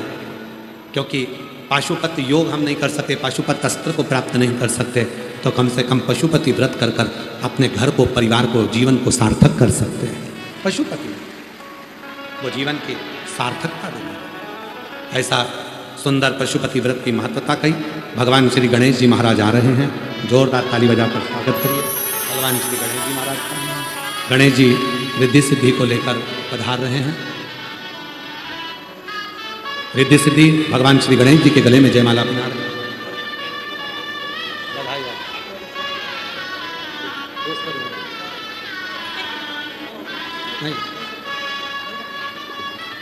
रिद्धि सिद्धि भगवान श्री गणेश जी के गले में जयमाला पहनाई है।